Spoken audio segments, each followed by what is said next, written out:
Hey everybody, it is 9 o'clock a.m. Pacific Standard Time on the 7th of July 2016, which is a Thursday.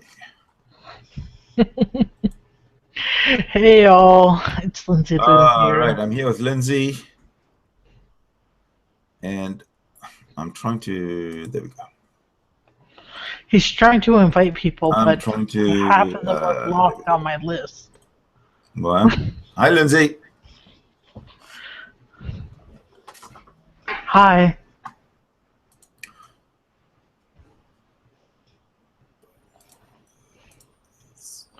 Can you hear me? Yes, I can hear you. Yep, absolutely. Hi, I'm Lindsay Lou. Welcome to the Purge. Yeah, we're going to be talking about what I call the Purge.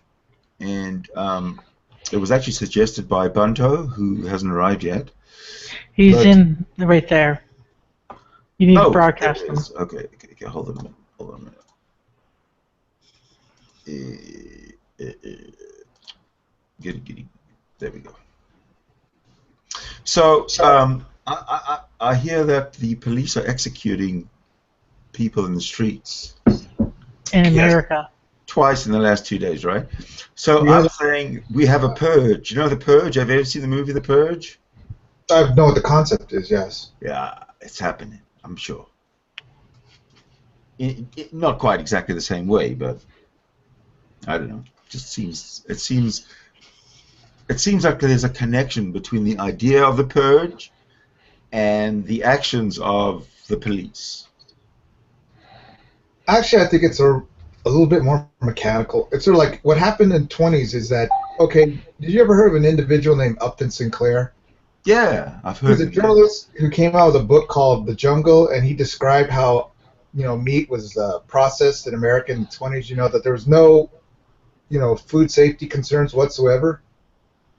So, okay, my simile is this, that we have gotten to a point where our police have just been trained wrong. There's a deficit in proper training with the populace, and now we're seeing the effects of it because we have body cams and phone cams, and we can see how the police operate. Yeah. Have they been doing this all the time? Is this like a new phenomenon by the I have the police? feeling that this is just being revealed. It's been around for a while, and now we're seeing. Because we always fall, the jury always falls on the side of the policeman, his word, and now that we can actually see what's going on, we can see that in many occasions their word is not worth much. Correct. Their description of death. All right. I mean, I this just want man's to, obviously unarmed, right, fighting for his life, and he gets executed. I actually haven't read the story other than the Okay. headlines, both of them. Gotta watch this. Just watch the video. Yeah, I've got to do that.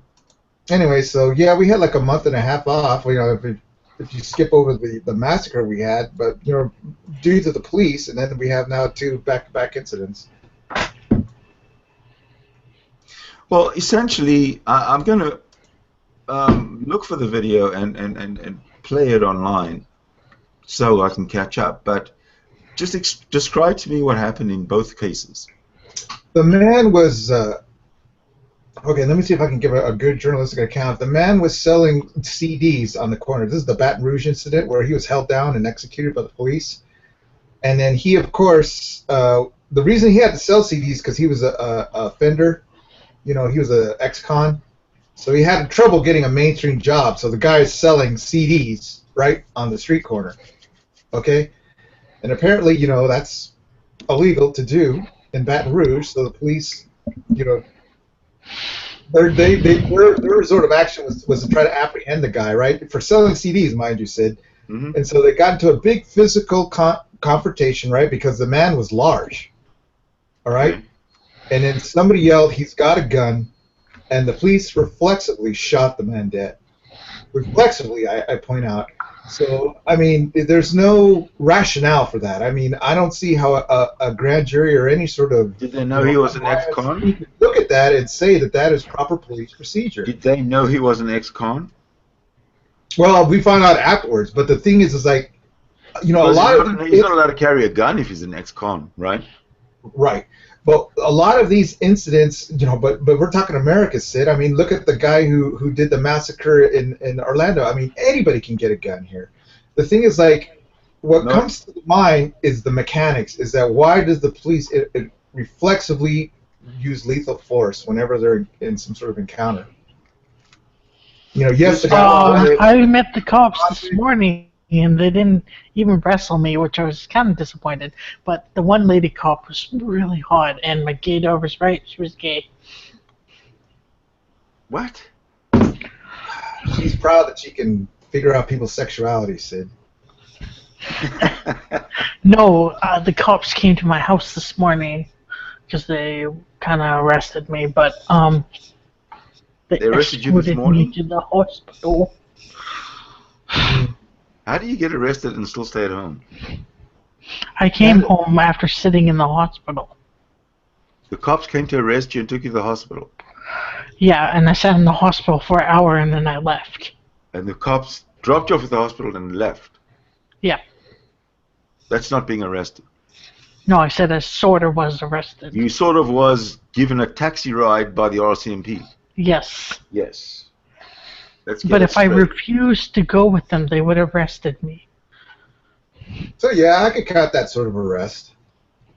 Look, I want for all the problems that the RCMP caused in this country, for all the backwardness that the RCMP have in terms of their culture, I have a story that praises a particular RCMP member. I was driving once about, I don't know, 8 years ago, and the lights went on behind me, and I pulled over, and the cop comes up to me, and he says to me, what's your date of registration? Okay. For the car, for the lights, and it just fucking hit me. Oh, fuck. It was, my registration, my registration expires like, I don't know, a date, March 8th, let's say.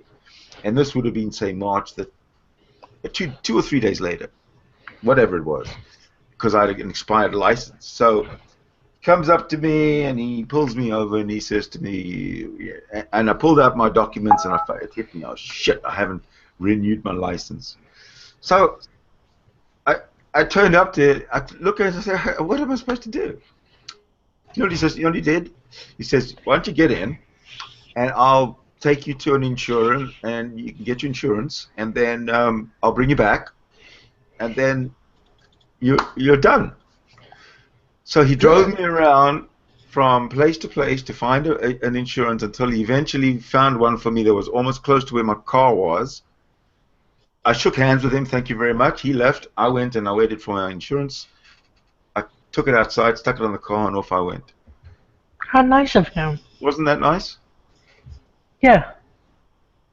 So I want to congratulate credit to that particular, and he was from Quebec. He was French. Was he RCMP or city police?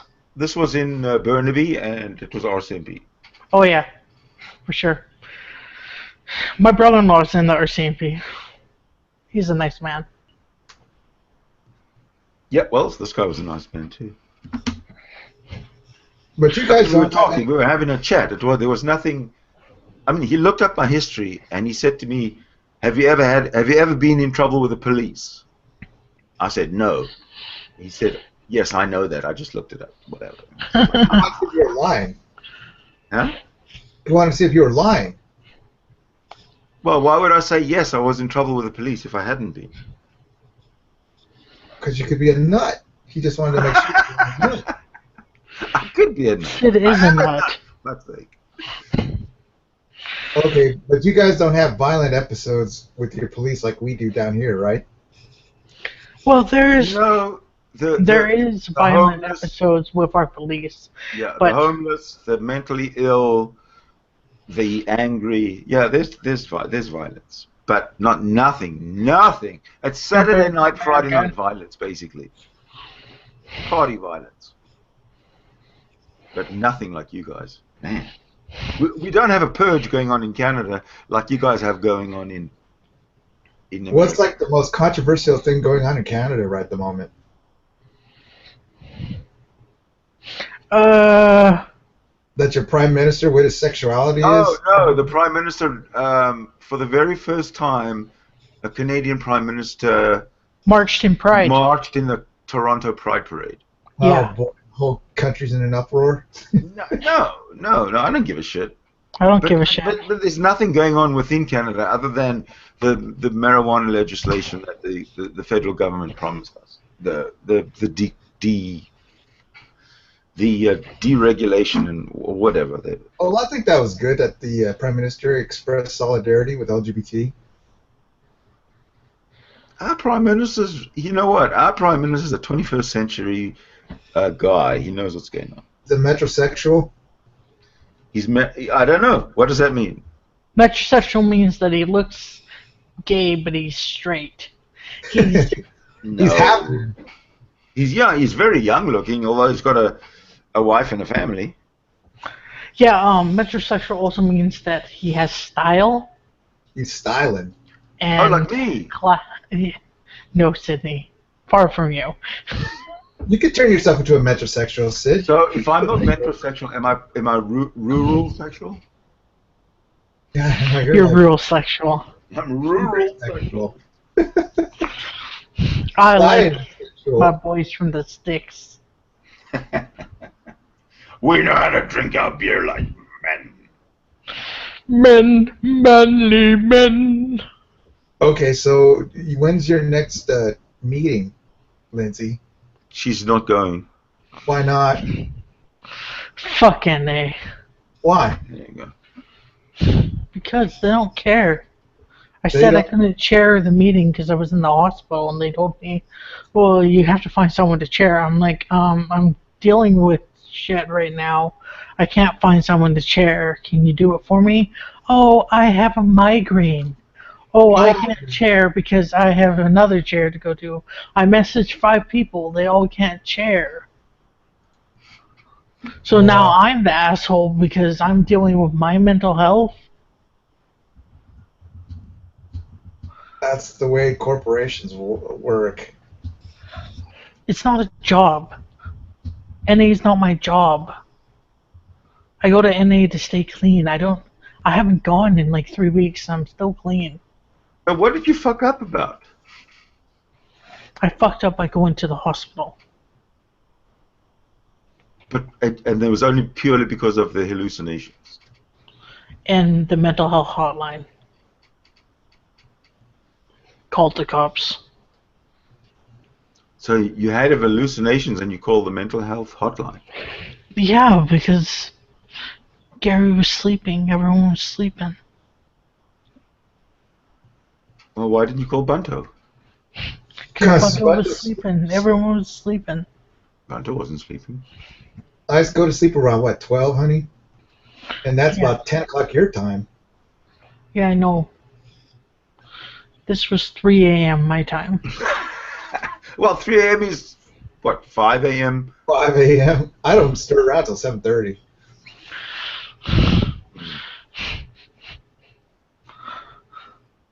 You did it. You handled it well, hon. I don't think you should feel bad. You know, NA is just a bunch of, people. I just wouldn't sweat it. Wouldn't it be better for you to contact or connect with people in the Hangout community that you know better than you know those at NA? Yeah, like Outbound. I blocked Outbound. I know. Like And Benny. Juicy and that Brandon guy.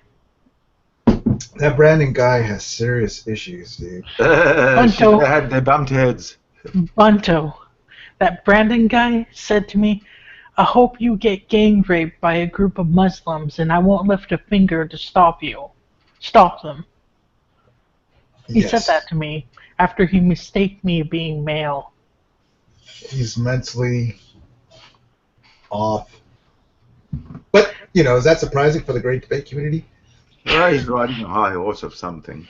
Is he in the great debate community because his debates have holes in them and he can't hold up in an Doesn't argument debate, very he well states. without insulting someone? I He's say you can basically the atheist Matt Bell. get some decent therapy in the great debate community, but, like a hotline, it'll never beat a hotline. It's better to call the hotline. Yeah, but the hotline doesn't follow through. The hotline called the police. Right, and the police took it to hospital, the police left. And then that was it. And then the Then I hospital didn't sat give a in shit. the waiting room for an hour, and then I walked up to security, ripped off my wristband, and I said, I've been here for an hour. What the fuck? I'm like, this is ridiculous. I can get more shit done at home. Bye. And he's like, power to you. Were you having hallucinations in emergency? Yes. Even when you left the hospital? Yes. I couldn't even walk home Wow, man. because I How long couldn't of a walk walk is it? very well. How long of a walk is it? Hour. Wow, dude. So why didn't you call the cops? Because they can't Why take didn't you me call the home. hotline and say, I'm at the hospital? My mom came and got me. Your mother came and got you? Yep. That's nice. That's good, man. Well, what can you do, hon? That's just the way the cookie crumbles. Cookie must. Cookies! Nom nom nom nom nom nom nom nom nom. Now, calm down. Like, if you drink water, do you feel better, Lindsay? Sometimes. Yeah, so, you know, a person, we're supposed to drink like 6 glasses of water a day at least. So think about drinking more Like water. 3 liters of water. a 4 day. glasses is what I was told. It depends on your sex, actually.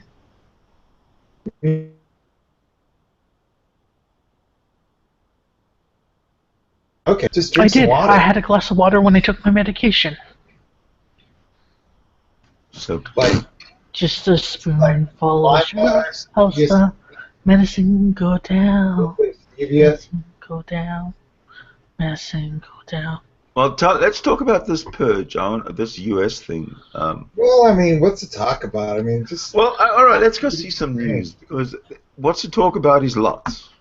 let's talk about Pat. Hey, do you guys think that Pat will ever get remarried? Who? Who's Pat? Who's Pat? Pat, man. Let's not talk about Pat, man. Pat man like Patrick Festa? Yeah, Pat Fiesta. In the heat of the night, we are having a fiesta. Dance until Fiesta when we comes the light. Okay, like if Pat won the lottery and he wanted to marry you, would you marry him, Lindsay? Fuck no. Why not?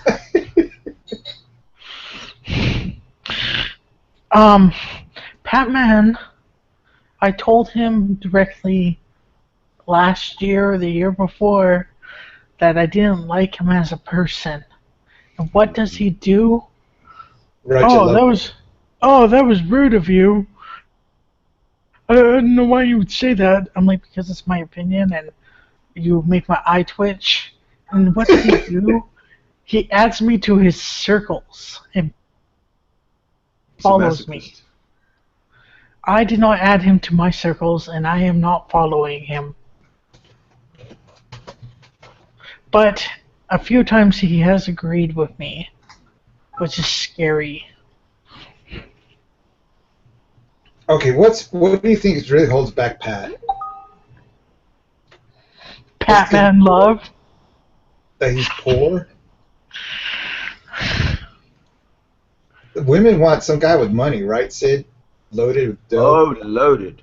Really? Yeah, so they can take full advantage. I don't think you should group all women into that. Wealth is not particularly on materialistic things such as money. There could be wealth in knowledge. Okay. Wealth and wisdom. All right, but I mean, if Pat was a millionaire, would you like him a little more? No. He would still be a git, no matter how much money he had. He would still be a drunk, no matter how much money he had. Why did you go to Live Leak, man? Look at that. That's a horrible thing, Sid. I haven't seen this before, man. Oh, God, man. Must be in Britain because the steering wheel's on the right-hand side. Or the UK. Or Japan. Or it could be in America or Canada. They could just have an imported car. I just can't watch that stuff. Watch what? Didn't you see the screen? What Sid's showing? His screen is blank. Well, he's showing Live League now. And it's of a poor black man shot up. Did that guy die? Looks like he's dying. He ain't going to last very much longer. You know, Both of yours' screens are blank. well, anyway, you know why blood is red? Because oxygen touches it. Yes, there's iron in the blood, and when iron mixes with oxygen, it turns red. Nifty.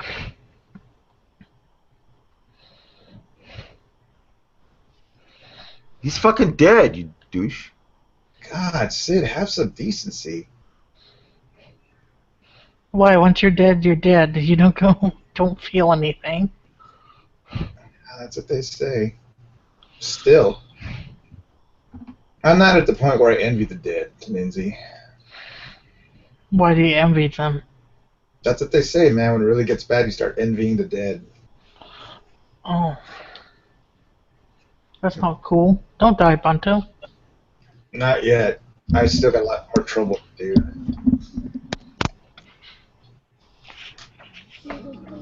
Well, put some phones on him, shit. Please don't tell me. Jesus, no! Please, no! Please, no! Don't let me go, Lord!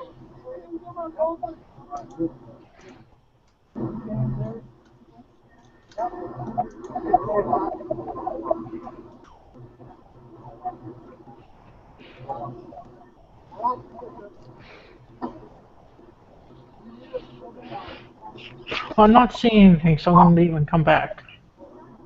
Well, what? She couldn't stand it. It was too violent. It's fun.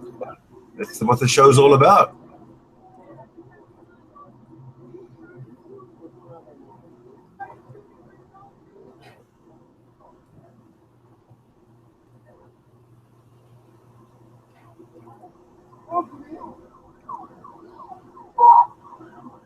So they killed that guy.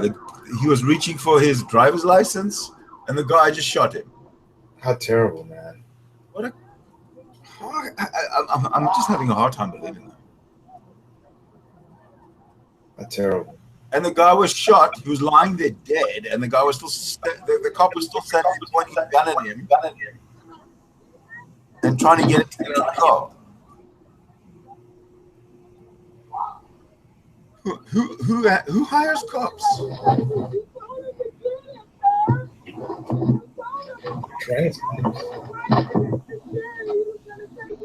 So is this hangout in the live?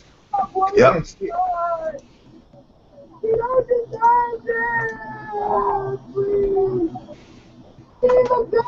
works for State Farm Public School. He doesn't have no records of anything. He's never been in jail, anything.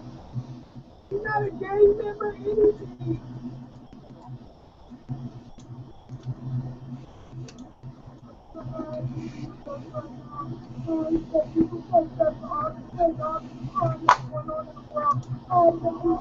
Lord, that you allow him to be serious, Lord. Lord. Please, Lord, wrap your arms around him. Please, Lord, make sure that he is okay and he's breathing, Lord. Please, Lord, but he's talking about this they are not right, but they are not kill these people like this damn earth, Lord.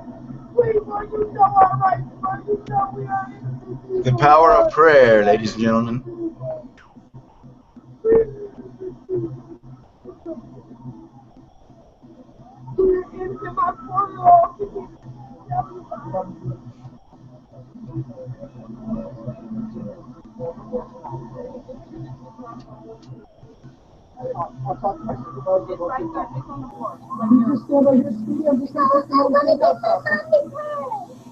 I'll take care of that, okay? Can you just go right there for me? He's a kid.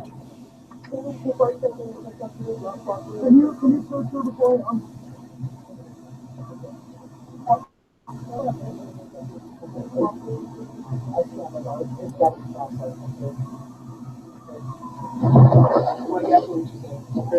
Tell me that. Is that your?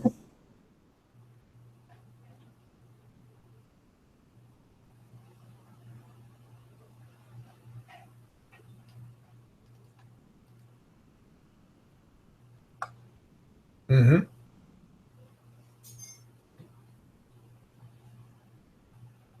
All right. Okay, well, what's your take? Well,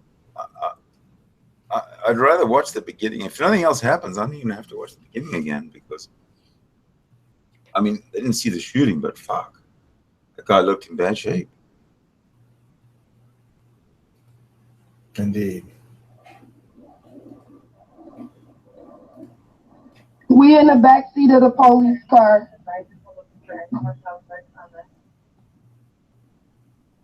Phil's sister called me. The police just shot my boyfriend for no apparent reason. My phone is about to die. They shot him. He shot him 3 times because we had a busted tail light. He asked him for license and registration. He told him that man that it was in his wallet, but he had a pistol on him because he's licensed to carry. And the officer told him, don't move. And as he was putting his hands back up, the officer shot him in his arm about 4 or 5 times. I'm on Larpenteur and Fry. Whoever can come to Larpenteur and Fry, that's where I'm at. I'm going to need a ride home. We is on Larpenteur and Fry. Alizé, if you can come to Larpenteur and Fry, we right here in Roseville. We got the Roseville police. They got me handcuffed. My phone is about to die. I'm on Larpenteur and Fry. The Roseville Police Department just shot my boyfriend.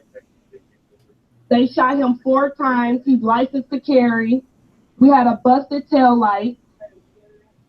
And we had some weed in the car. That's about it. And that's the kid? It was a Chinese police officer that shot him. He's Chinese. He's about 5'5", 5'6.5", heavy set guy. He asked him for his license and registration, which was in the back of his pocket because he keeps his wallet in his pocket. And as he went to reach, he let the officer know before he was reaching that he had a firearm on him. And before he can let the officer know anything, the officer took off shots. About 4 or 5 rounds was shot. And my boyfriend, I don't know what condition he's in. I don't know if he's okay or if he's not okay. I'm in the back seat of the police car, handcuffed. I need a ride. I'm on LARP guns pointed. Don't be scared. My daughter just witnessed this. Oh my God. The police just shot him for no apparent reason. No reason at all. They asked for license and registration.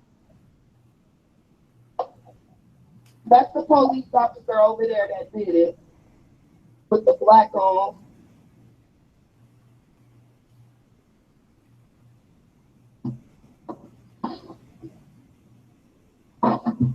I can't really do shit because they got me handcuffed. I can't believe they just did this. I'm fucking back. Ah! It's okay, I'm right here with you. Listen to the kid.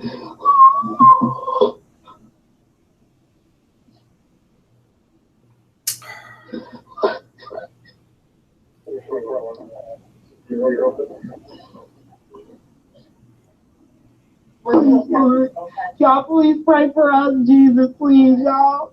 I ask everybody on Facebook, everybody that's watching, everybody that's tuned in, please pray for us. So, sir, I know I just dropped you off, but I need to be picked up. I need Alizé to call me. Wow. Right. That is, I don't know, man. Fuck. Okay, what's your take? I think that America's I don't know, America's at war with its own people. Yes, you could say For no that. reason. For absolutely no reason. First off, there's a surfeit of guns. There's just too many guns in our society.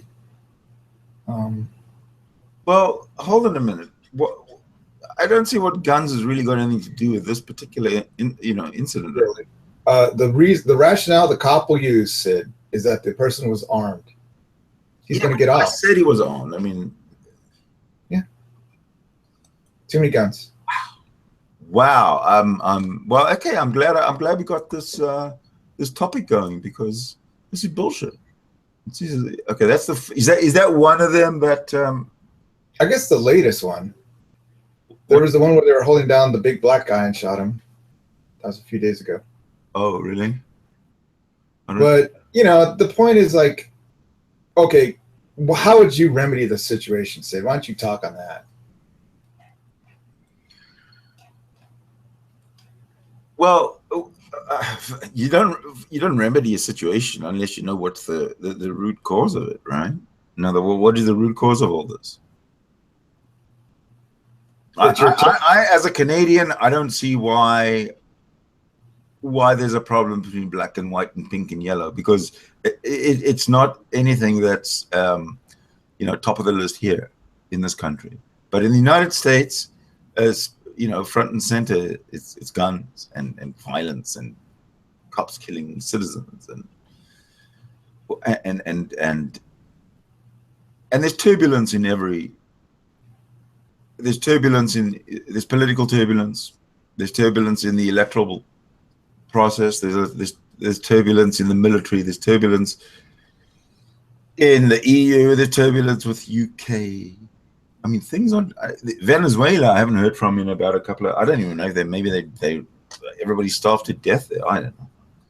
Like we have a kind of a dark ages period of history that we're going through right now.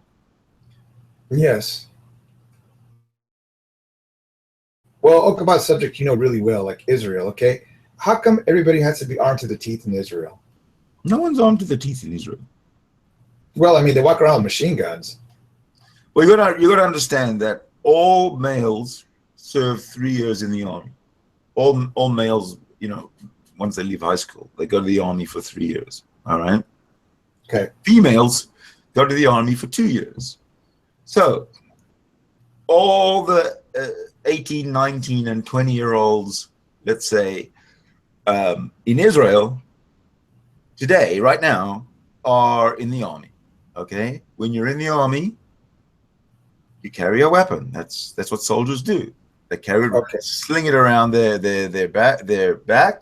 Nobody even looks twice at them, because it's just, nobody uses them. I never saw anybody use them. I saw millions of them when I was there. There are also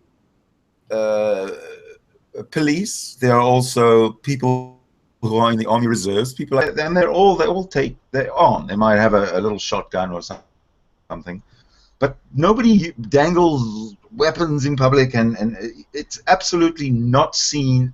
It's invisible, almost like an elephant in the room, but it's invisible. Why?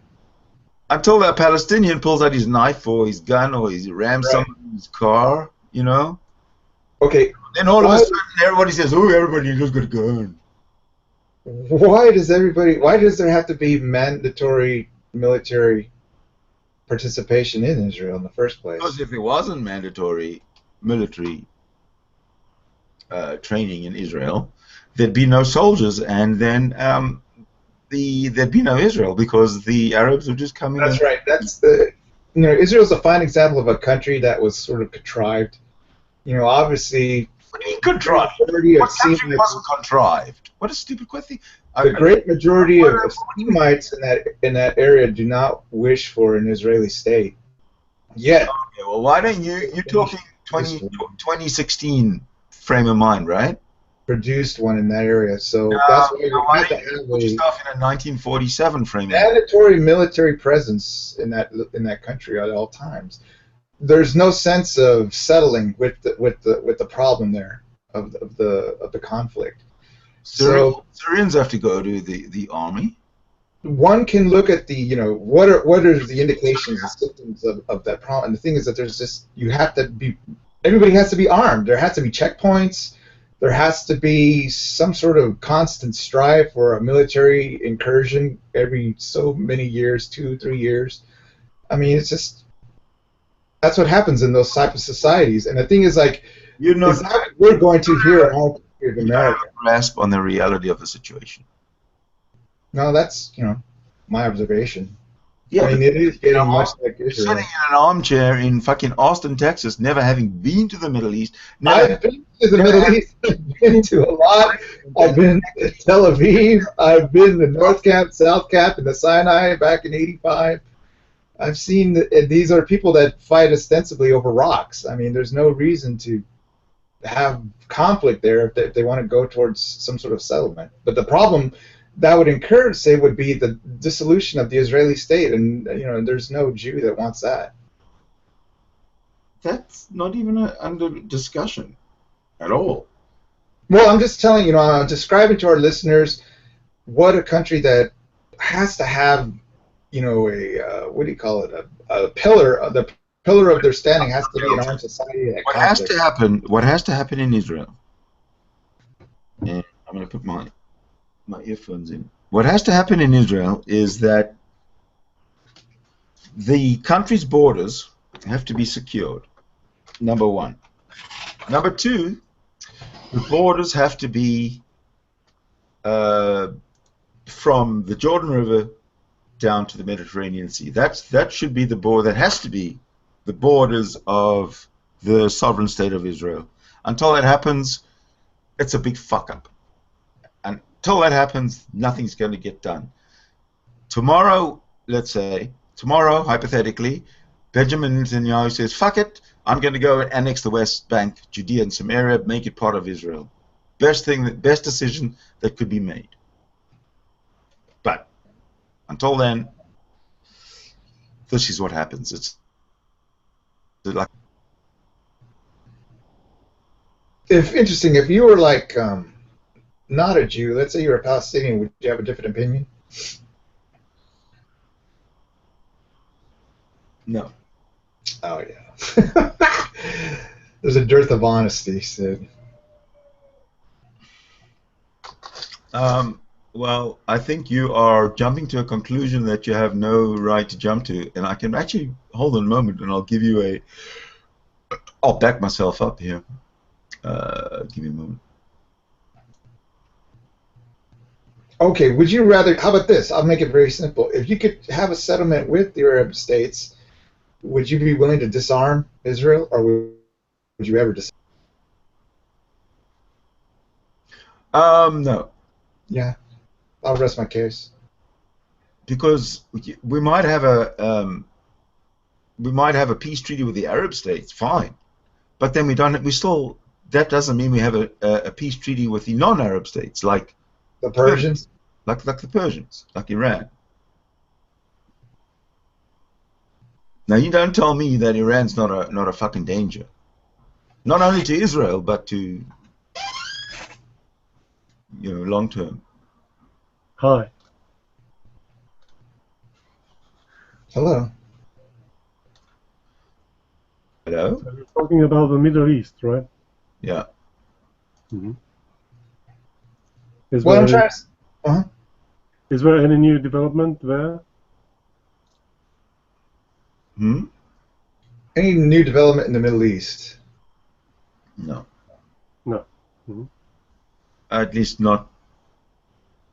Well, not what data says that Iran is a danger to somebody? I hardly know anything about, for instance, the Persians. The relationship between Iran and Israel. I don't know their history. Well, Iran has has been threatening Israel with annihilation. Why?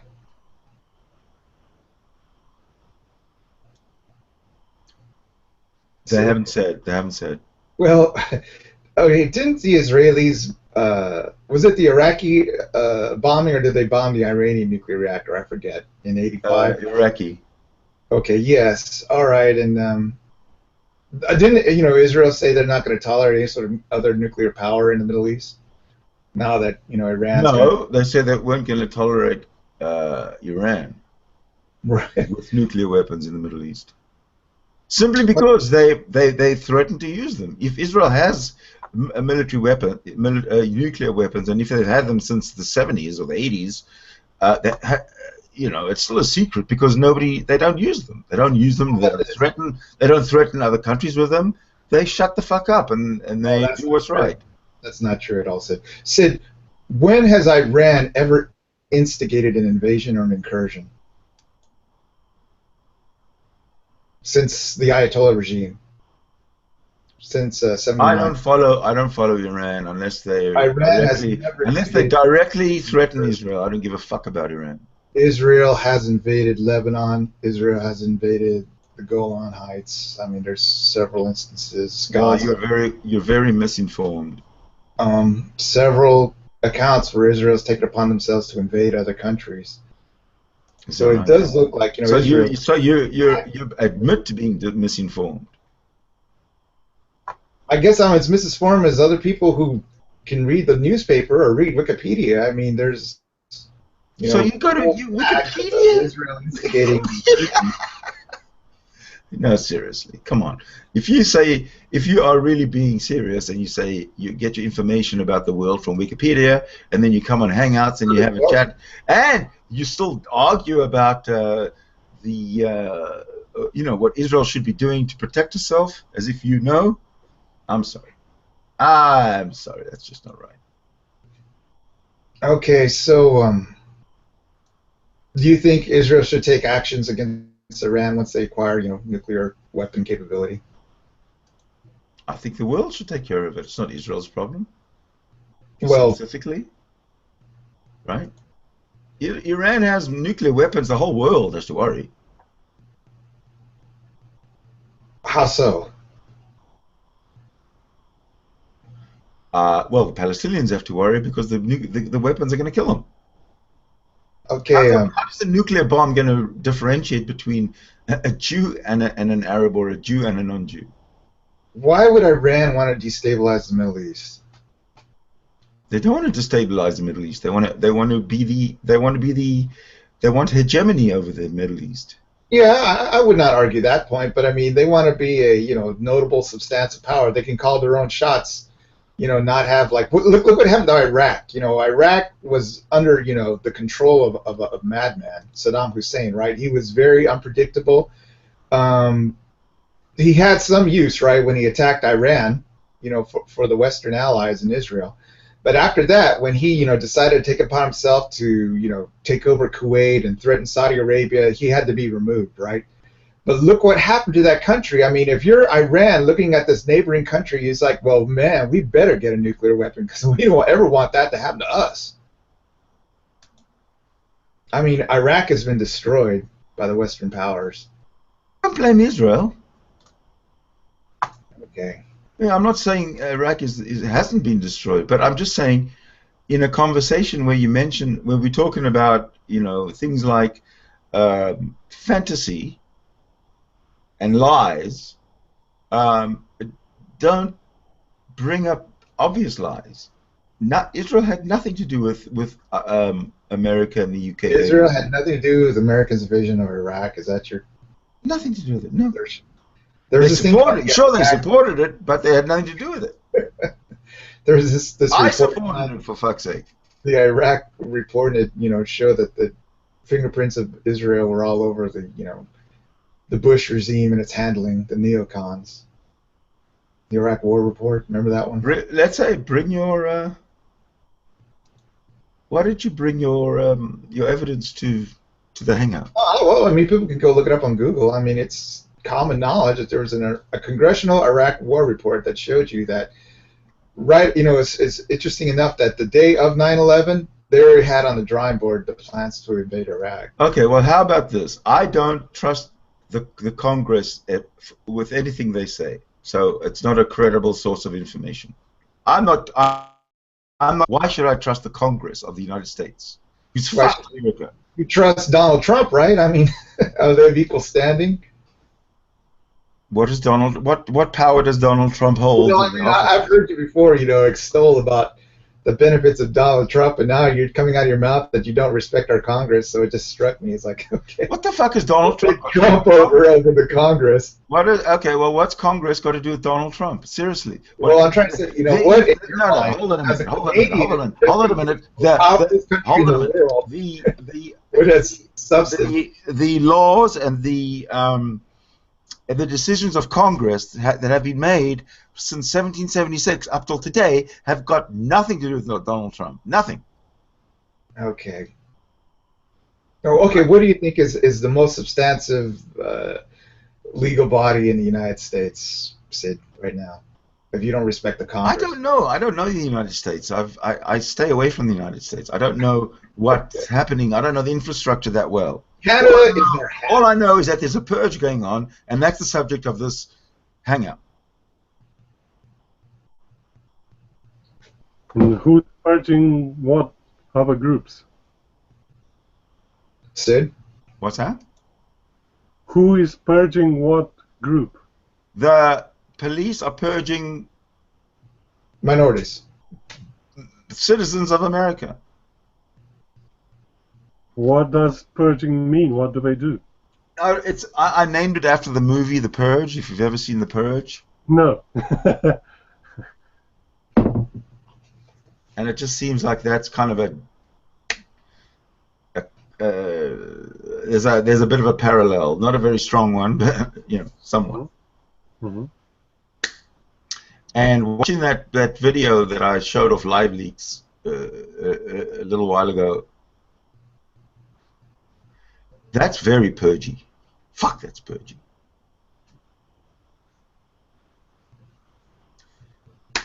So, are you located stateside, Julian? Beg your pardon? Or where are you located?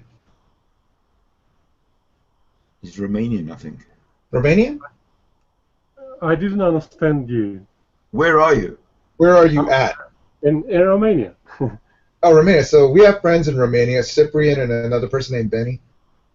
Yeah, you mentioned them on another day too. Yeah. So how's Romania doing? Pretty well economically? Well, no, very badly. Very badly. Yes. Mm-hmm. Is that just your economy or your government? Well, there's a lot to say. I'm actually paying attention to what's happening in the entire world, and I'm going to answer your question. After saying that, I'm also interested in what's happening, for instance, in the United States, okay, of America, and what the police, as you say, are or have been doing there. Now, Romania. Romania hasn't had a proper government for some years now. So we're simply useless in politics. We're not governing ourselves. We're simply, I think we could say that we are well known for poor management. Imagine that we are now maybe up to 19 million people still living in Romania, and over 3 or 4 million Romanians have spread mainly across Europe and have been working there for a rather long period of time, which means they have abandoned their households, communities, economy in order to do even the lowest and dirtiest jobs elsewhere. Because actually during all this time, just about any job has been paid better in countries like Germany, France, Great Britain, the Netherlands, and so on, and the United States and Canada, and even Spain and Italy. Okay. Okay, I have a question. And yeah. Just to interrupt. Do they send? They work in foreign countries. Do they send their money back home to Romania, or do they keep their money in the foreign country? Well, they send a lot of money, but I don't have the exact percentage, so I don't know. Maybe I know. I don't. Maybe the entire percentage over this period hasn't been that high. I don't know. I mean, there are some. I mean, who earns little and remains poor, sends a high percentage of this money and uses it in Romania. But hardly any of this money stays in Romania, because even those who come back and spend their money here, they give it to foreigners, to foreign businesses that are in Romania, because American and Western European companies are the main people who earn money from Romania. So we manage our resources very badly, extremely badly. So when you say a Romanian, you say a poor business person who hardly has earned anything from their natural resources, who they own. We've given them away for little money, with little return on our investment, and we've actually been destroying our country. Wow, that's terrible. Well, in America, it's not so much cartel run, like any sort of syndicate. The money is usually returned back to Americans. But our immigrants here that come in from Mexico, interestingly enough, they send their money back to Mexico. Lots of it. Mm-hmm. And where does the money go? Because I'm very interested. I would like to start a project where we follow the money, together with the people who want to publish this information. Where does the money go? Because people talk, so on the one hand, people focus too much on money and don't realize what money actually is. I would agree with some people to focus on reality. Reality is what we do with the natural resources. Money is only a means. And on the other hand, I was saying I would like to start a project where we follow money during as many stages as possible, because many people say, I make money, let's make money. You don't make the fucking money. A printer makes the money. Right. You can exchange for some money according to some agreements. That's all. And that's only one stage. An amount of money changes hands once. Then, what do you do with the money? Right. Okay. Talk about the rest of the story, because there's a very long story taking place any hour of the day. Sid? What? Any opinion?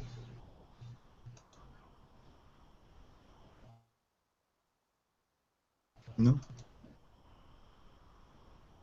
I was going to say, like, if the Romanian people found out exactly how the money was being mismanaged, do you think they'd take steps to change it, or it would still be the same?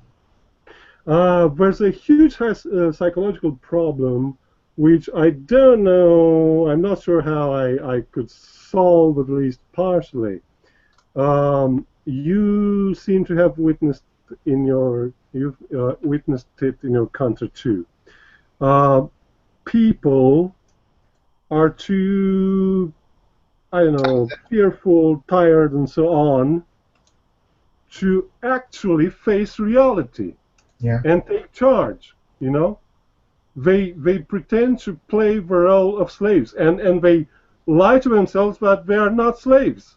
It is easy, for instance, for the people who earn a lot but don't really have or use any much freedom. They're simply expensive slaves, but because they earn a lot, they imagine that they have freedom and power. Yeah. What do you think, Sid, that we're, just always being bought off by the authorities, bribed into being apathetic? Yeah, I think we're being distracted a lot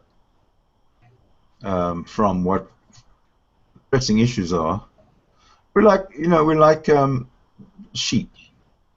There's something really important going on, like, the world big fuck up at what's going on, which you should be focusing on. But instead, what the governments do is they start to focus on, local, regional issues and make them sort of blow them up out of proportion so that they forget all the other shit.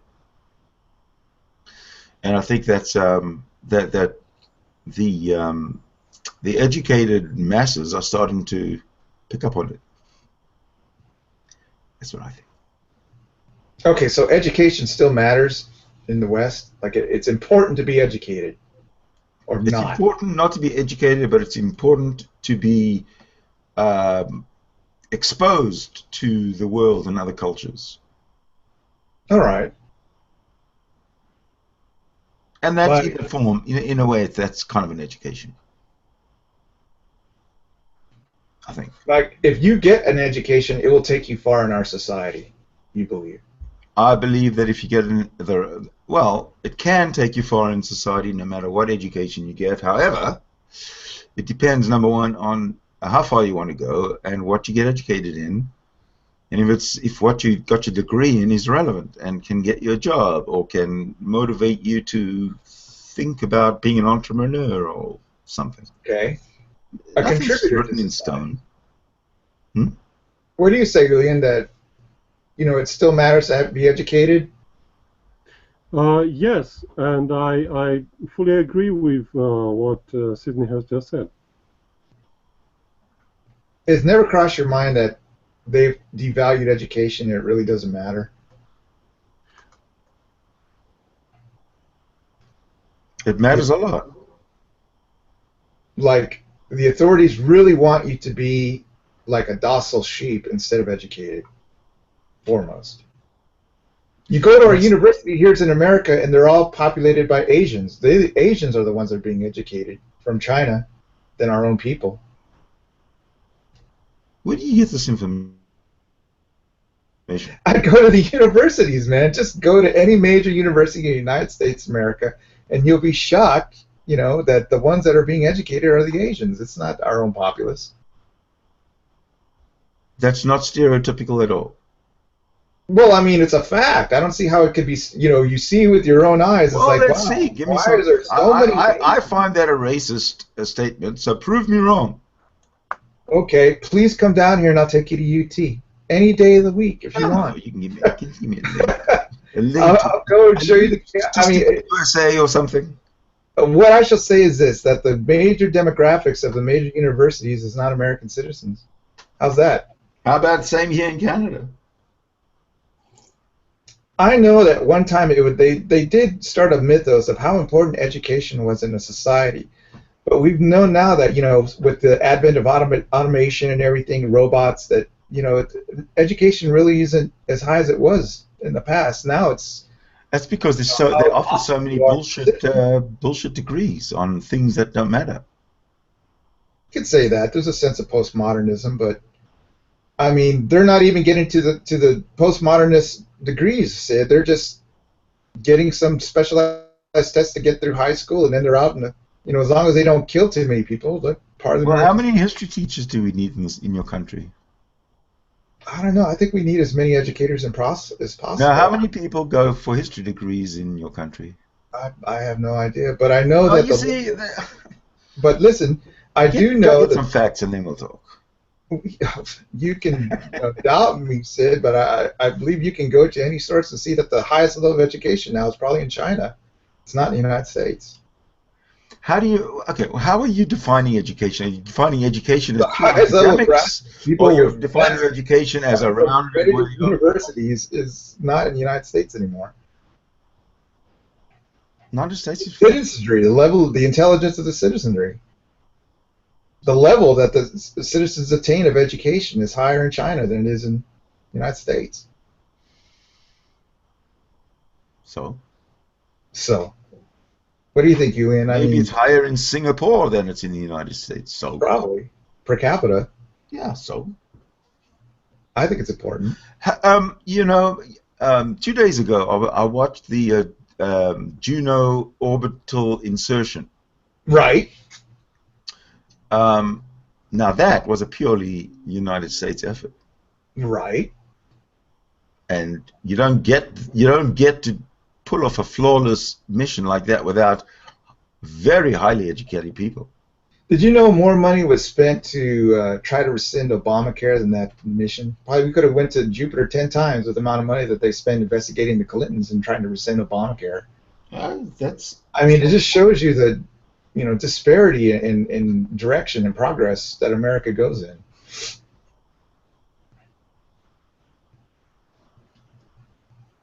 Anyone? Well, I like this discussion, and I I find this very interesting. Unfortunately, yeah, I hardly have any spare time, and this will stay the same for some weeks. But we'll be in touch, and Okay. see when I can communicate again with you. Well, thanks for coming on the show, man. Thanks for coming in. Goodbye. Have a good one. Ta-ta. Okay, Mr. Fatouche has a question. Okay. Lindsay, she left again. Long ago. Fiction Fighter says that the ones most in trouble are the young children in society. Can't argue with that. And that's directly as a result of undereducated, unproductive, malnourished parents. Maybe. Okay, I'll agree. Malnourished so far in the fact that there's not good nutritional sources for them to eat, but they eat crap. Yeah, So, yes. I mean, the mantra is make sure that the stomach is not hungry. Make sure the stomach is full. Doesn't matter what they put in there. Make sure the stomach is full. Sure. Stupid. Okay, like if it was like, in Israel they had mandatory army conscription. If we had in America mandatory educational conscription, do you think that would improve our country? Well, you could actually have you could combine the two. Have conscription, military conscription, and then you can get education. Well, that's the way it works right now. You can go to the army, and then they'll pay for your education afterwards, right? Right. But think about that mandatory education. You think it would even work? Nah. Why not? Because people don't want to learn. It'll work if you conscript them first. Yes, yeah. Because when you're a soldier, you get trained to do what you're told, and if they tell you to, study, you study.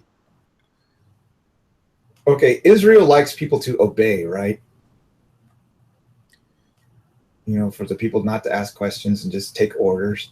Have you ever been there? Like Germany?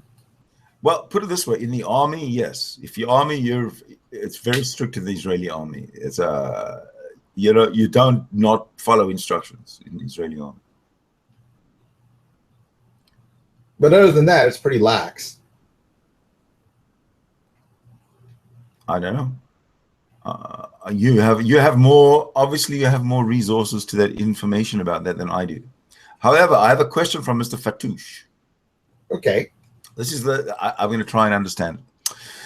When the purge finally happens, does the degradation of the accumulatory of the genetic code coincide with the continuation of our human race, or does it conglomerate as a faction of cerebral cousin Zeus? Consciousness? I don't know. Oh, consciousness. Maybe that's what... It's an interesting question. Say like the Purge has any sort of, natural selection or evolutionary qualities to it. It's a social Darwinist, concept that you bring forth with the Purge. Yeah, but the degradation of the accumulation. Oh, I'm not quite sure what that means. Degradation of the accumulative theory of the genetic code. Like, is it possible to engineer society yeah. into some sort of, Orwellian? He's a good point. It could be engineered in some sort of Orwellian type society where we believe that, there's this underclass that always needs to be attacked, But, Orwell never said how that Orwellian society finally broke its bounds, its bonds against the Ingsoc. So there might not be a way. Yeah, you're absolutely right. Orwell was very ahead of his time. It's, he could see, in the future what things would be like, at least how political systems could work. How come you never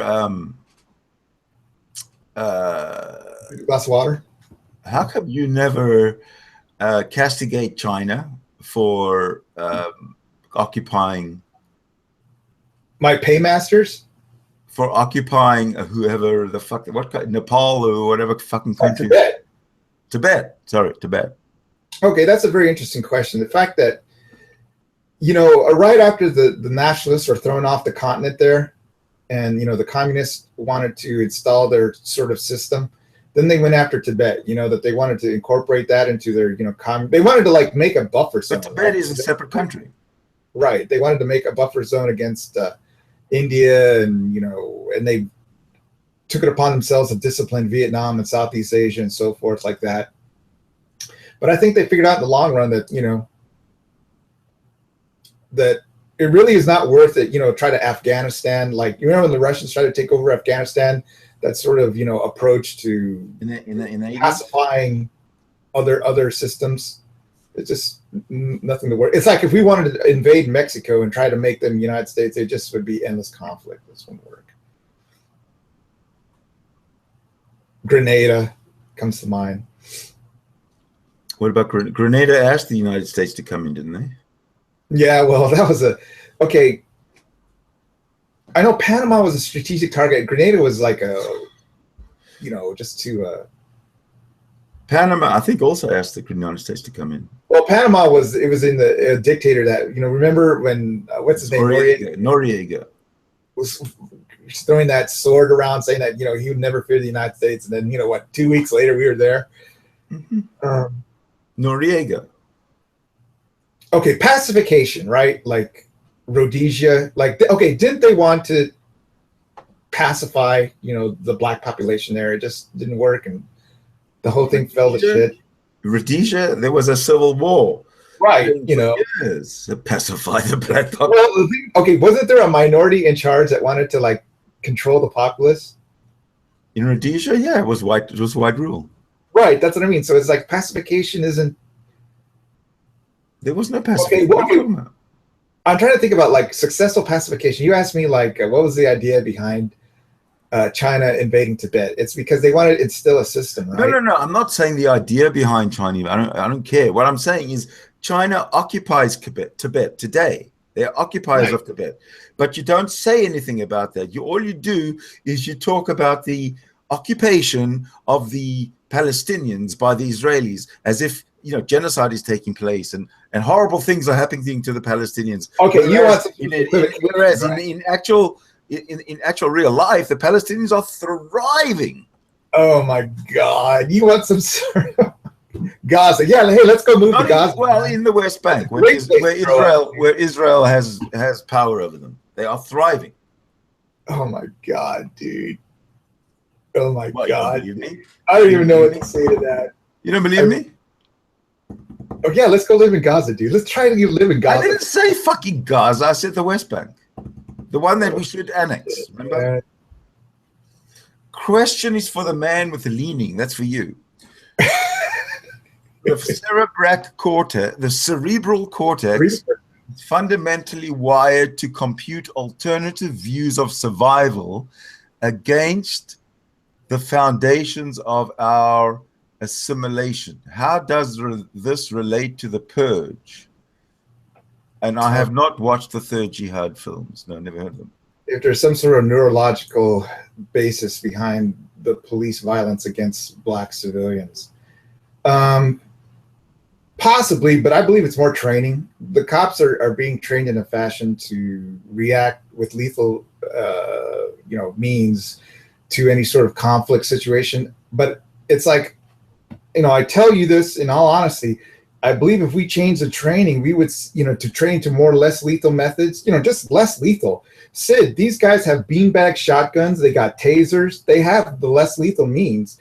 If we go to the less lethal means, I believe we'll have a drop in these sort of, we probably have the same violent shows that we have on webcams, but they won't be lethal outcomes to them, the poor black man, was killed by a bullet, right? Next time he'll just be, injured, maybe maimed by a beanbag instead of killed. I mean, that's the way to look at it. As far as a neurological basis to what the cops are doing, I don't think so solely. It's more of a training problem. Yeah, I don't think it's a neurological thing either. But it's a good point. I mean, how does just giving somebody a uniform and a gun, right? Change anything up in the head in the natural human reaction to reply with death, deadly force? I do not think so. These are good questions. Thanks. Come on in, Mr. Fatouche, and let's see if you can ask the question, and we'll talk about it rather than type about it, because we're not getting a very good communication that way. Come on into the Hangout, Mr. Fatouche. Okay. Oh, how about this, Sid? You say I never say anything bad about China. I never said no. I never said you never said anything. See, don't fuck my words up. I said you never said anything about the occupation by China of Tibet. It's just as illegal in your way of thinking as you think that the Israeli occupation is. So why don't you fight against them both? Okay, I'll take that under advice. But let me ask you this, Sid. What are some of the positive benefits to Iran? What do you see as beneficial about the Iranian regime? The Iranian women are beautiful. Okay, you love the beauty of their people. What else? The women. Okay, what else? They're urbane. That's it. The food. They're very proud people. What else do you like about Iranians? Armenians? Iranians. Oh, Iranians. What do you like about them? I like the fact that they're a secular people. They're secular people. Mm-hmm. In a theocracy. Most of them. I think most of them. Okay. No, the general citizenry are secular. Do you think they choose to have that system, or they would rather have another system than a theocracy? I bet you if they wish, they would have. Well, you see, the problem is when Khomeini came back, or in '79 when he came and started the Islamic State or whatever. There was kind of a civil war. Broke out because there was the group called the Mujahideen, and then there were these guys, the Khomeini people, and there was a war. And it was the torture and the killing and the wiping out of the Mujahideen was horrendous. Iranian against Iranian. Okay, they did have a brain drain. A lot of Iranians fled to the United States. They're affluent. They're educated class, and how do you account for Iran having the brains to build a nuclear bomb? Well, the thing is that they eventually allowed some of these people back in. I know that after the turmoil of the revolution, they did allow for some of them to come back in. Of course, after the hostage crisis, not much was done until after why not say it, Reagan got in office. they were done with the Carter regime and the way it was treated. I remember in 1980, I was in Canada, and there was an Iranian exchange student that somehow I was introduced to in a group, in a crowd, and I got talking to him. He was a really, really sort of nice guy, and he was here to study something or other. But he was like a really sort of I don't know, well-bred person. Urbane, educated. Yeah, he was educated, and he was normal, and he was pacifist, and all this kind of stuff. Anyway, one day we were talking, and he told me that he has to go back to Iran. And why do you want to go back to Iran? He says, because the Ayatollah has called all the Iranians that are outside of Iran, outside of Iran, to come back because the war was just about to start, or the war had just started. And I said to the guy, "Don't go back. Don't be ridiculous." I have to go back. I have to. I have to. There's nothing I can do. I have to go back. I have no idea what happened to him. Probably got killed. They lost millions in that war. Did you know that war, it was like the United Nations did not say anything until after the first Iraq war about their use of chemical weapons, because they used liberal use of chemical weapons against the Iranians, the Iraqis. They used it against the Kurds, man. They killed entire towns with gas. I know. But, you know, they had this thing in Iran. They had human wave attacks, so they sacrificed a lot of their manpower and repelling the Iraqis. They sacrificed a lot of the kids. Yeah. They just sent them into minefields. Children soldiers. Horrible. But, you know, what I like, you know, Iranian, they are educated. You know, the thing is that their regime is not, what would you say, friendly to the Western interests. You know, I think it's like, remember when Obama said that he would be willing to talk to Iran, and there was like just an outcry on the Republican side against doing that? Mm-hmm. You know, but that is like the logical answer of diplomacy into reaching a settlement. You have to talk to, you know, arrive at some compromise with, you know, regimes that aren't exactly aligned with your interests. You know something? Here's another hypocrisy. When the government of Colombia and FARC were negotiating, right? They would say, "Okay, stop the violence, and then we'll talk." And they'd have a ceasefire, and then they'd have a chat, and somebody would break the ceasefire, and they'd go back to fighting. It was a very familiar trend that happened over like 3 or 4 decades. FARC wasn't. It was quasi-political, quasi-drug-orientated, you know. FARC? It was a guerrilla group. He is a guerrilla. I know, it was a guerrilla group, but I mean, it was like, remember, they would have kidnappings of people, and they'd show up like 10 years later. And it was like, you would think about it, it's like ostensibly they did that just so they could quell that person. It was like, you know, when the Russians would send somebody to Siberia, in a way it was like that sort of mechanism, that they would use it to have political suppression among their own populace. He was kidnapped by FARC guerrillas, you know, and well, we'll see him 10 years later from now. That woman, I remember that woman that was kidnapped by FARC, you know, that came to mind, that it was like a Siberian camp. But now they, you know, had a settlement. Yeah, things are working out. Well, you know, let's talk about the Rio Olympics. Would you go to Rio now, or do you No. press? No. No. There's not enough police. There's disease.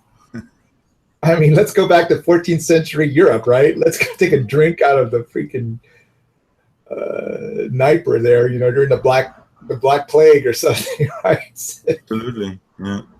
Who was that one? Okay, Tchaikovsky died because he took a drink of water in the middle of like a bubonic plague or something. It's like, I remember that in Russia. I have no idea. But I mean, it's sort of like that Olympics is really getting a bad rap, and it's not even started. It's 3 weeks away or something. All right, tell you what we're going to do now. We're going to watch about 6 minutes of a video. Very well. All right. I'm going to be back in a second.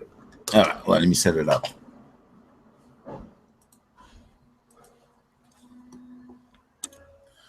All right, I'm going to set this up and begin to watch it.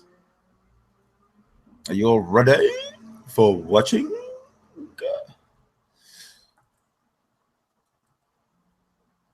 Hold on a minute.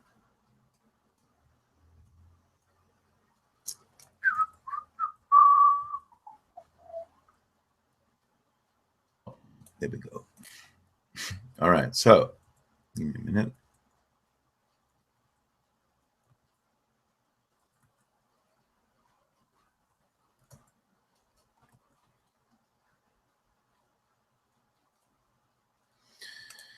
Present to everybody. And what else can we do? That. All right, hold on. I'm just waiting for Bunter to get back, and then I'm going to play this. Hey, Upload. How you doing? Good morning. Yo. Hello, man. So what we're doing is we were sort of, amongst other things, we're talking about the what I'm calling the purge. You know, the cops killing all these people. And I'm about to play a little 6-minute video right now to give us some more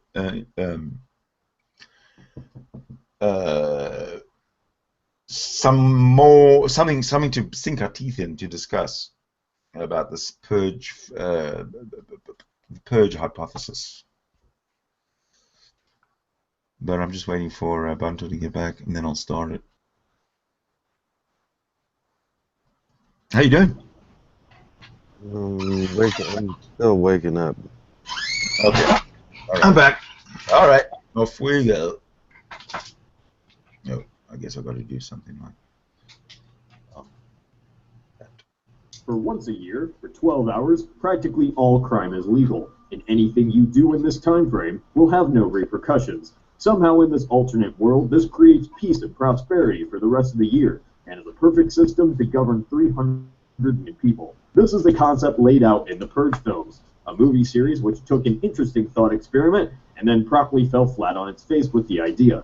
Yet the concept never stopped people from theorizing how such a scenario would play out. I'm one of those people. Using the information about laws and politics from the movie itself, I'll create an alternate timeline and theorize just what scenarios the series got right and what it didn't. In the lore, an economic collapse led to a political party, the New Founding Fathers, to take power in the U.S.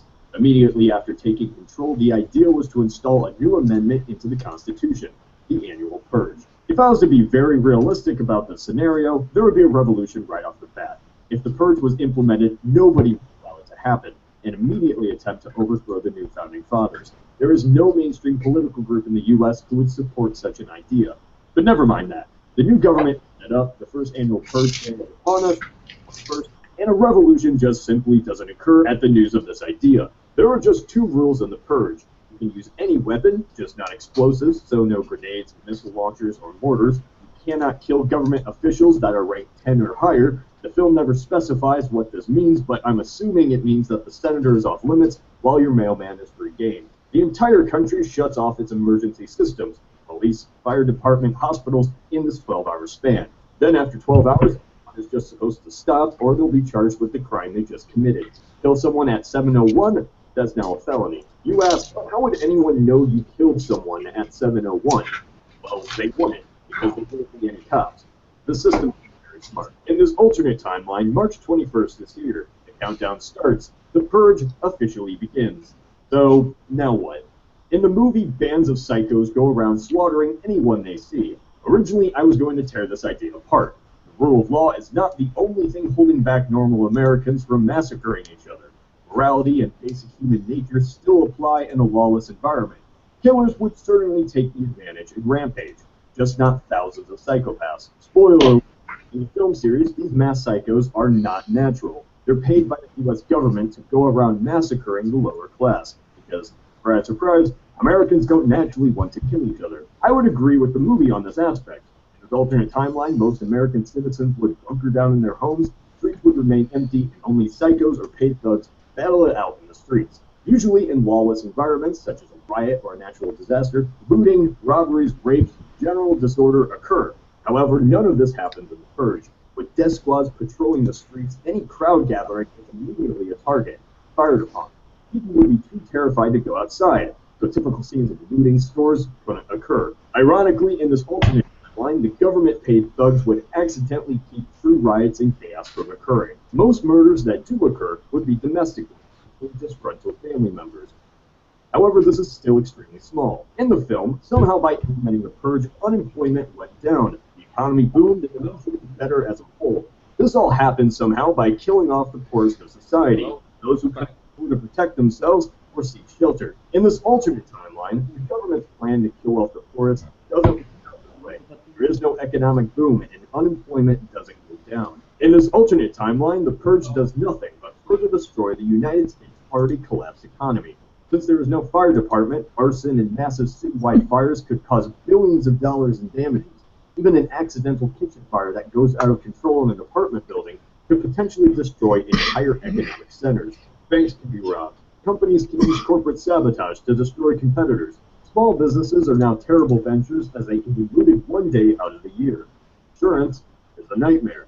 The economy does not work well when financial assets, small companies and large companies, practically everything, can be burned down across the country in one night. The stock market would collapse the day before the Purge, and every week the Purge was continued. In our timeline, riots affect parts of cities for years. In Philadelphia and Baltimore, some sections have still not recovered from riots decades ago. Riots don't occur during the Purge, but the consequences of the violence and fires don't go away when the Purge ends. Money would have to come from somewhere to rebuild. The Purge in a realistic scenario would basically be the U.S. shooting itself in the foot every year in progress. In this alternate scenario, the economy had already collapsed, so the local effects of the Purge might not do much more damage. However, implementing the Purge would just keep taking the already value less fun. But the film series was created by the 1% to sadistically kill off the poor. It's a metaphor, yet taking it at face value is laughably stupid. The Purge will do nothing but allow the economy to get punched and gutted every year, further hurting billionaires in one of the few places that actually matter, burning down half the city. Realistically, Americans would have revolted the second the Purge was proposed, but it's fun to theorize. If it ever does happen and everyone arms up, we can guarantee one part of the economy is going to skyrocket. Wow, what do you think of that? It's a pretty informative video. Had a lot of good points. Yeah, let me go switch it off.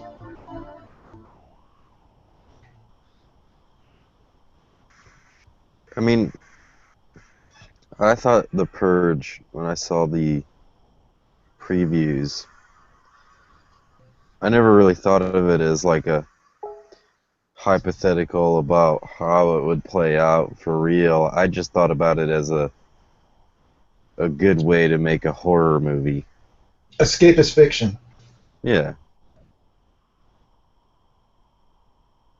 Took it into like how it would apply in the real world. It's too far from that for me to even be like, it's almost kind of a waste of time to. No, I know, but when you see cops sticking a gun through the guy's window and shooting him for nothing, to me that's like a purge. You just purge the guy. When did that happen? Oh, you're gonna turn on Mr. Fatouche? Sid, He's in. you gotta activate him. They shot somebody through their window. What city was that? No, the latest Minnesota. There's a cop shot a man reaching for his driver's license. Reaching for his what? Driver's license, his wallet. And he thought he was reaching for his gun. You're right. Yeah, that happens. The Arabian Revolution created by the Israel Zionism. Does this What? take over the final discussion relating to the counter-terroristic threat of the national and global security of our internal neutralistic survival? Please answer this question to Mr. Fatouche. I cannot understand him. You Yeah, guys, you're pretty low, Mr. Fatouche. what? Is he supposed to be darkened? I Yeah. can hear. Could you either My come? question is, yeah, you hear me now? Oh, that's better. Yeah. You could use the control room, Sid. Turn him up. I mean, for me, it was just the accent. I could hear him. I just couldn't decipher what. You gotta. All right, go again. What did you say? Could you repeat what you said, but slower? All right. Respect to the Arabian Revolution congregated by the Israel Zionism, does this take precedence over the final disputing relating to the counter-terroristic threats of the national and the global security of our internal nutritional survival? Yeah? Maybe. Like, blame the Arabs for what they're doing, Sid. Sid, could you turn him up in the control room? I've turned him up. I've turned him right up. But could you read it again slower? That's all. Just type it in the side chat. No. Just read it slow.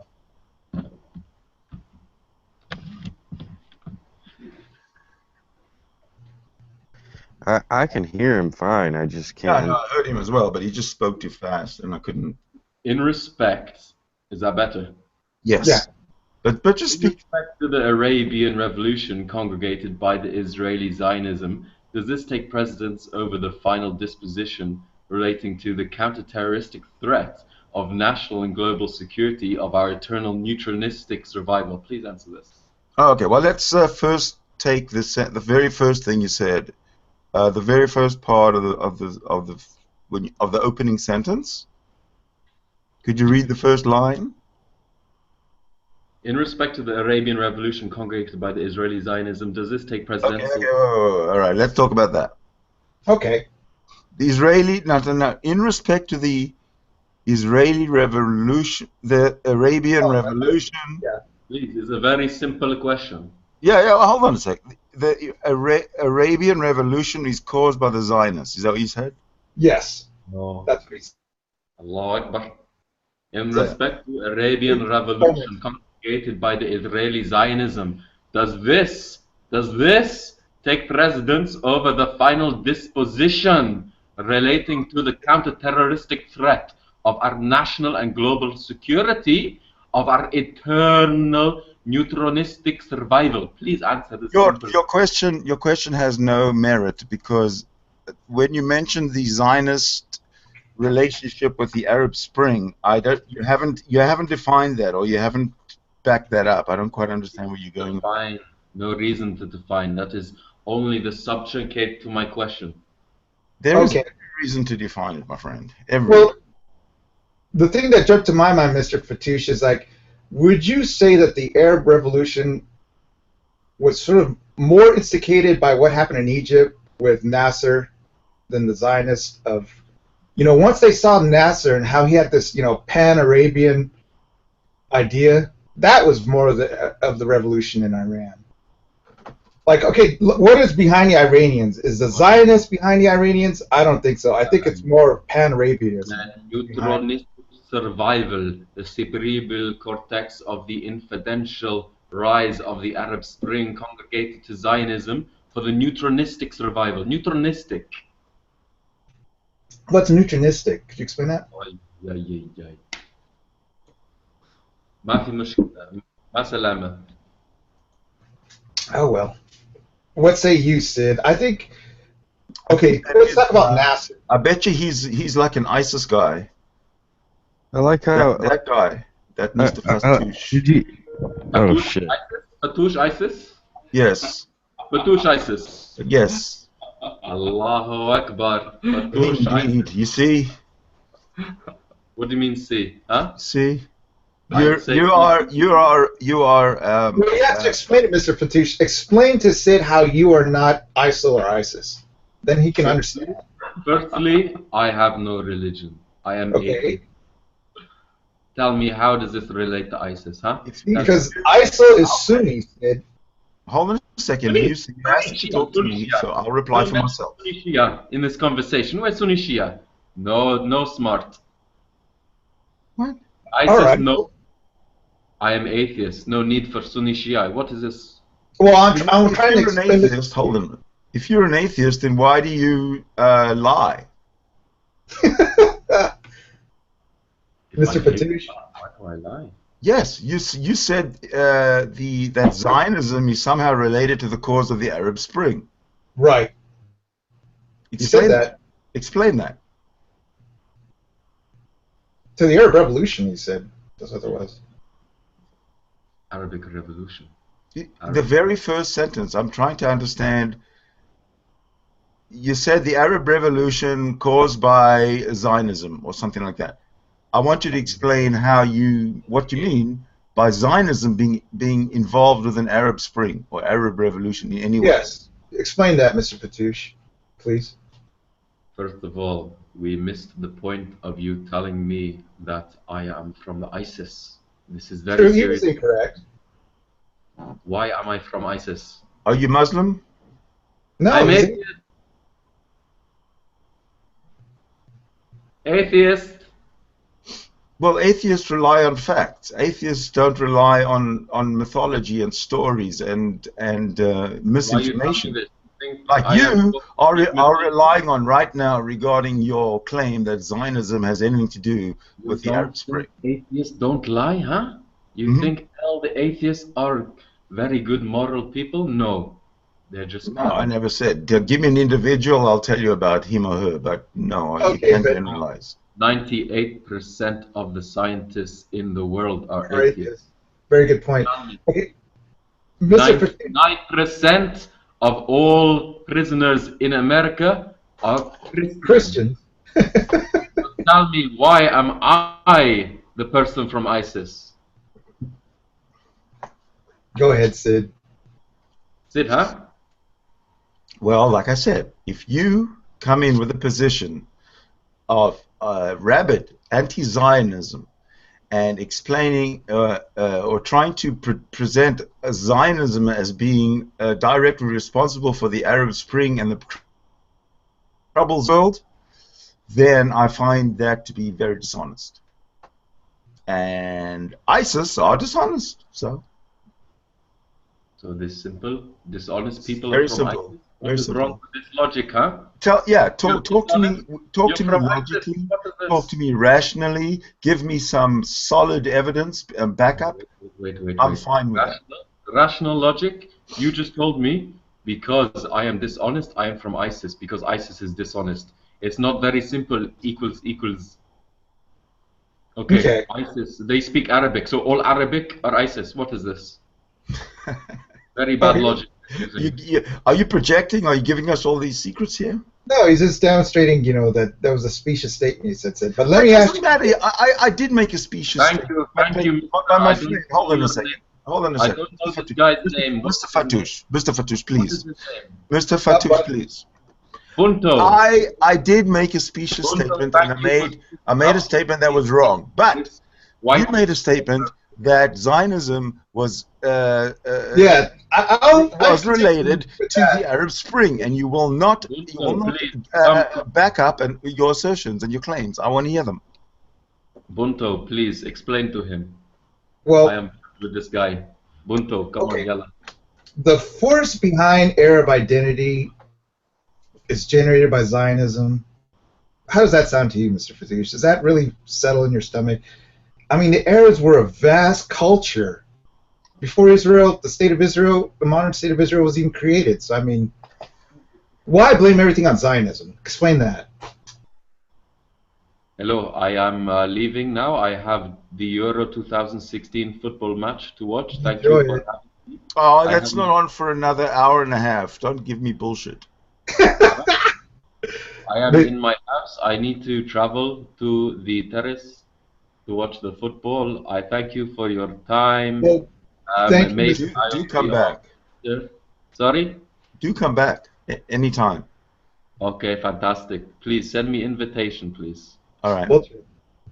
Thank you for your time. Thank you for your questions and answers. Thank you very much. And thank you for being a good sport. Yes, thank you to you too. And Mr. Leaning Bunto.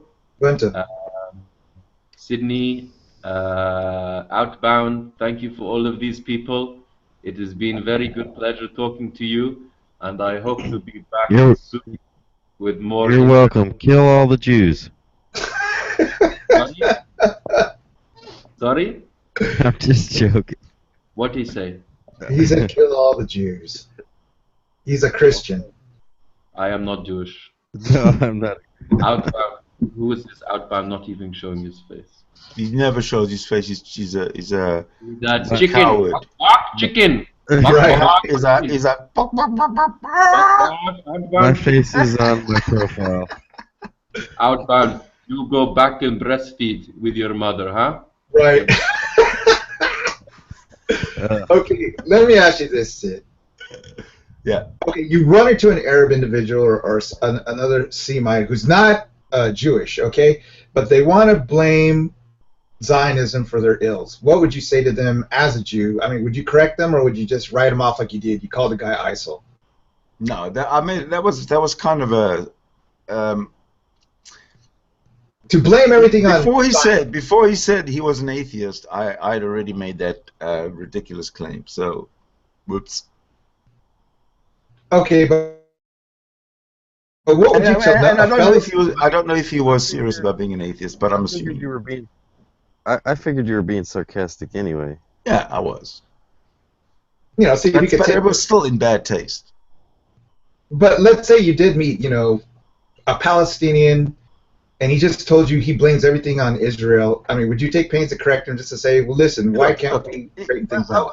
If he was able to sit and have a discussion with me where I could say my point, and then he could respond and without interruption, I'd be very happy to okay, fair enough. Yeah, absolutely. 100%. Okay. What would you say now that we started getting a larger Arab presence in the Great Debate community? Would that find that unsettling, or would you welcome that? I would welcome a more secular. If the Arabs were secular, I'd really welcome that. And if the Arabs were interested in becoming secular, I'd welcome that. But if the Arabs are coming in just to bitch and shout and hate, and no, not interested. Well, wouldn't you take I want all of that. I want all of them. I want the bitchers and the haters and the seculars. Yeah, but you just want to play cat and mouse. I don't have time for that. Huh? Cat and mouse? Yeah, but this is how you grow. The Great Debate community, Sid. Cat and mouse. I'm on the tail end of my life. I haven't got time for fucking arguing bullshit with Muslims. Like apply that to the Christian faith. Like, imagine if it was all seculars and all the fundies weren't here. How boring this would be. Oh, excuse me. Were you in the hangout last night with Cropper? What the fuck was his name? Yeah, Brandon. Brandon Cropper. Now he's an atheist, and we were fucking screaming and shouting at each other. There was not one theist in the room. There was not. Yeah, but I mean, the viewership was much higher when Seth came in and we started arguing about Muslims and. Maybe it was higher because I'd left. I don't know. Is that the one that he was just talking about? I think my girlfriend's showing me a video of this guy, this cop that shot this guy. Yeah, it's terrible. Okay, now Outbound, that was an 8-hour hangout. Is that what you want to kind of do, like make an alternative to Nadia? What I would like to do is not something that I'm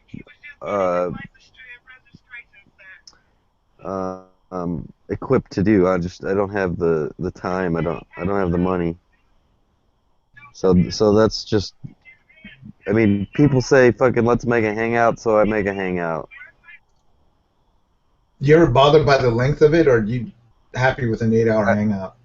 What I would like to do is, if I was independently wealthy, I would hire people to go through and chop it up into little short pieces and re-upload them all. Because people aren't going to sit through the whole 8 hours when they're watching it. People like 30 seconds, 10 seconds, 1 minute, 2 minutes. Yes, absolutely. Yeah. Yeah. So this one's already 2 hours or longer. I mean, I'm okay with doing the 8-hour while it's live, but I wish that, I wish we could chop it all up. Well, isn't there a way to do it? Yeah, but it's just so long and tedious. Okay, Outbound. I talked to Benny earlier, and he said that you have a foil now in the community. His name is Chuck. I mean, what's happening there? Yeah, well, I mean, we pick on Chuck. He deserves it. Why does Chuck deserve to be picked on? Because he's a rookie? He's just a douche, man. Okay, so he attacks Positively Godless about his musical skills, despite the fact that the guy's income comes from that line of work, and positively challenges him because he claims that he's a better musician and all this stuff. I watched that. Yeah, positively challenged him to a bet, and challenged him to read some sheet music. Right. And he said he could do it and took the bet, but refused to actually make any attempt at reading any sheet music. And they gave him a lot of time. They gave him a few days. Plenty of opportunity. Yeah, and really, when we talk about it, we still tell him, like, just fucking pull some shit out, like, and win the bet, you know, like, otherwise pay up. And he brags about how he's got all this money, and he's always showing off his big thing is baseball cards. Right, his room full of baseball cards. Yeah, and he talks about how much money he spent on that, and all this money he spent on guitars, and how he gets to travel, and he'll take stabs at us and be like, you guys don't have money, and you can't go anywhere, and I'm going here next month, and it's like, well then, you know, then pay up, you know, you made a bet, you lost it, you're supposedly wealthy, pay your bet. Now, like pro wrestling, is this for real, or is it, you know, Kifabe? Is it like he's making this up with Scott, or is he actually fighting with Scott? No, he's actually fighting with Scott. I mean, he made a sock account called Positively Lame, and every hangout that he does is called Positively Something, Positively This, Positively That. Who is that person? Chuck Satiro. Newbie. He always uses Positively Lame as his. Now he's been using Positively Lame. He has an account called Chuck Satiro, but now he's been using Positively Lame. So who's Chuck Satiro? That's the guy we're talking about. Yeah, but what's his what's his claim to fame? Why are we talking about it? I mean, that's why. I mean, he gets on. He talks big all the time, and when called out on the stuff, he doesn't come through, and he's just he gets really defensive about it, and he'll start insulting you back. And he's just a shitty poker player, that's all. Like my first encounter with him, I was not even privy to the bet. Honestly, I haven't even seen. There's a recording of it, I was told, but I didn't even watch it. I didn't even have to. I go into a hangout. Bulldog starts jumping on his case about the bet, and you could tell by the way he was talking that he did make this bet because he didn't deny it at all. He didn't say no, I never made that bet. He started quibbling about the details of the bet, and he started saying, no, I can read sheet music. I can. He's kicking Bulldog out of the hangout, and at one point he kicked Bulldog out. We had some quiet time, and I chimed in, and even though I could already tell by what he was saying that he did make the bet, I wanted to just like give him an opportunity for redemption and put him through a line of questioning about the details of the situation. And just in order to start that line of questioning, even though I already could tell he made the bet, I said, okay, did you make the bet? You know, and his answer was, oh, I don't remember. He lied. Yeah. I mean, he's always big talk, and he'll insult you put you down, talk about how great he is, but like the only thing that he ever comes through with on camera is he shows you his fucking baseball cards. Okay, just to clarify for the listeners, does this guy tout himself as a believer or a non-believer? I don't. It's never gone that direction. I don't know. It's all about Scott. Well, no, I'm talking about the Chuck guy. He's in the new. Yeah, movie. but he's just about jumping up Scott's ass. That's about it. Yeah, he's really obsessed with Scott. I don't know why.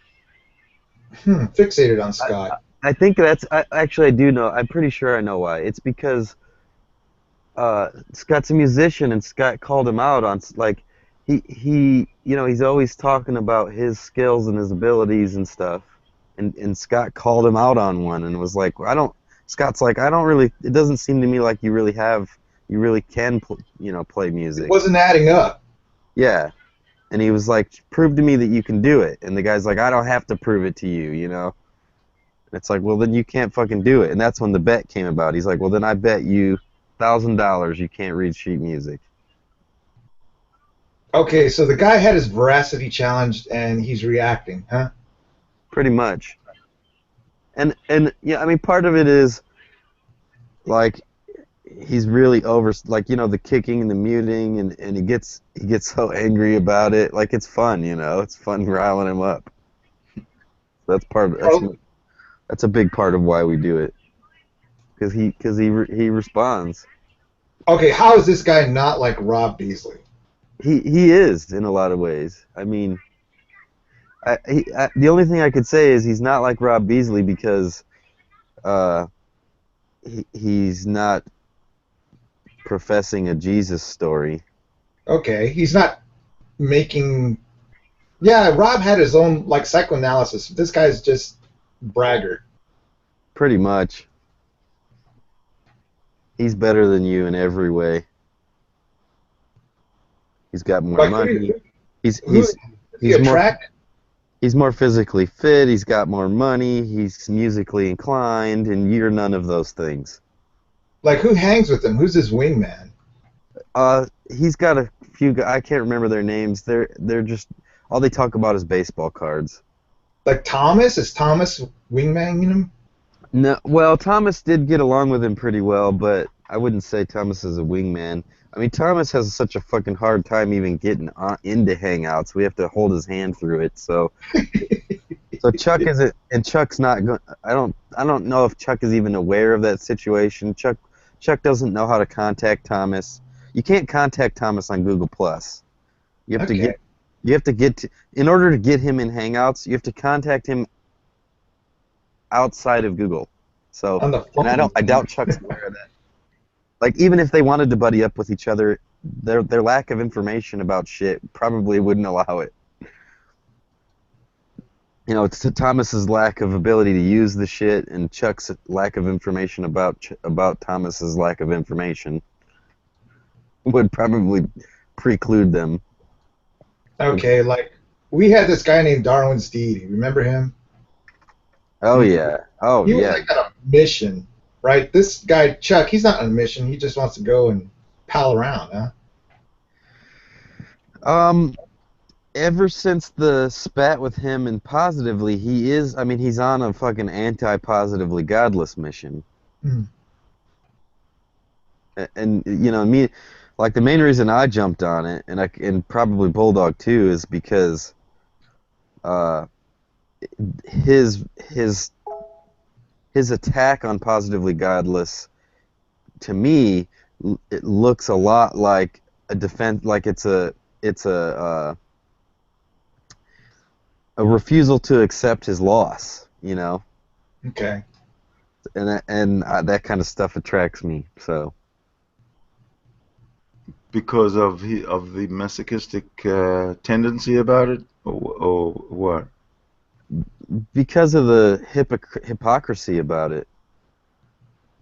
Like, it's to me, it's childish. He should just own up to it. He should just be like, all right, yeah, I fucking said that shit. Yeah. Well, until such time, you're just going to ride his ass. Pretty much. Is there anything wrong with that, Sid? Until we No, get bored of it's it. good. It's all's fair in love and war, and this is war. I mean, How old is the guy? yeah, I think he says he's 30 something. Huh. Hey, according to statistics, popular statistics, my show is half as popular as True Empiricism's. A clown always wins here. Why don't you get him on the show? People like drama. Who, Ronnie True Empiricism? No.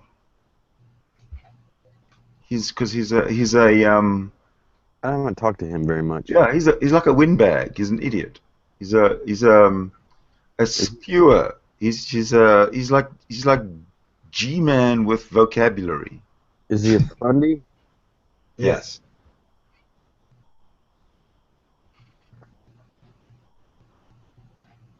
Well, okay, have you ever attempted to get a show with G-Man, Sid?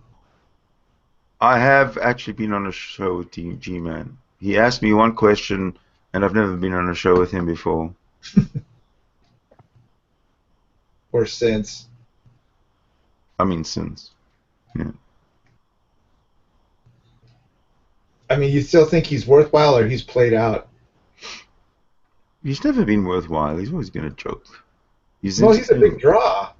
I mean, you get him on the show, people The watch draw him. is his antics, and he's monkeying about and all this kind of stuff. And he doesn't listen. He absolutely does not listen to anything that anybody ever says to him. Not once have I ever actually seen the body language, G-Man's body language, showing that he's listening to something that somebody's saying. Never, not once. That's why he's just a joke. Yeah, he does. He is a one-way street most of the time. Yeah. What about Luke Dog? Oh, Jesus. Luke Dog is permanently blocked from everything. He's annoying. All the same social media on, huh? He's every hang with him is the same thing. It's like it's all about Luke Dog. There's a lot of people. I mean, there's a lot of people on here that repeat. Even I repeat, but Patrick. You know, repetition's not so bad. If it's the even same Patrick's three words not bad over and over again. Yeah, it's when it's very like a very condensed, like very short phrases. It's more annoying. Like the less content that's in the repetition increases the annoyance, and that's why Luke Dog because it's always like there's like a few Eminem lyrics that he'll repeat in every show, and then you know a lot of it's too like just wrestling tropes, right? Like very short comments that sound like something a fucking wrestling commentator would say, and then the word worldwide. And that's Luke Dog, pretty much. That's Luke Dog when he's talking. Have you seen what Benny does, or whoever it is, will present Luke Dog, and then what Luke Dog will do is something like, he'll sit there and he'll go, and then he'll sort of, I don't know which hand he uses, but he goes like this. Wrestling tropes. Oh, is that what that is? Oh, okay. That is the mannerism of a wrestler. Oh, is that what you mean by trope? Got it. It's well, I don't know, maybe trope's not the right word, but yeah, I mean it's tropes and mannerisms is the better way to say it. But that's what they'll do on wrestling shows. They'll do some sort of in between things that they're saying, they'll do some sort of physical movement that's right. But none of them are holding a beer in one hand and a cigarette in the other. and that's Luke Dog's constant companions. Okay. I don't even think he's purposefully trying to mimic wrestling. I think that he's just spent so much of his life watching that shit that it's just like drained. Like he doesn't know how to be any other way. because that's his life. That's That's his that's world. all he knows. And he can't understand why nobody else is as fanatical about wrestling as he is, I think. Well, other people are. That's the. I mean, honestly, that's a multi-billion-dollar in him. industry.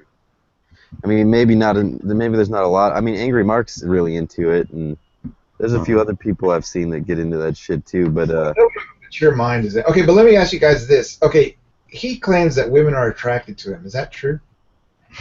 I mean, I don't know. I'm not a woman. Okay, I'm sure they are. I mean, Sugar really seems to take a shine to him. Right. But the thing is it appears that the women who are attracted to him are mostly they're attracted to the fantasy of him. It's online girls. Like, you never see a girl sitting next to him in the video. Right. Like, he's not. He's really bold in fucking Hangouts saying, "Hey, show me your tits," or whatever, all the shit that he says. I have a friend, Joanne Caven, who seems to do anything that Luke Dog wants. Hey, speak of the devil. Hey, Dawkins. Hey, Dawkins. How you doing? Hello, hello. How you been? I am doing fine. Welcome to the show. Sydney, you look like you lost weight. Thank you. I love you. Oh, Jacob's here as well. You do. You look like you lost 15 or 20 pounds. The camera. No? What's the ad, isn't it?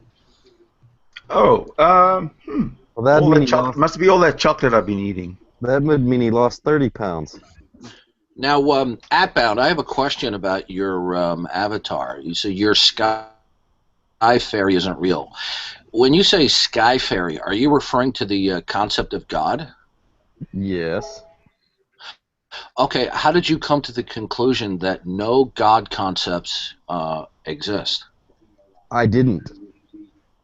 Well, your avatar is a declaration. Your sky fairy isn't real. So Correct. That's synonymous with you saying God isn't real, right? Correct.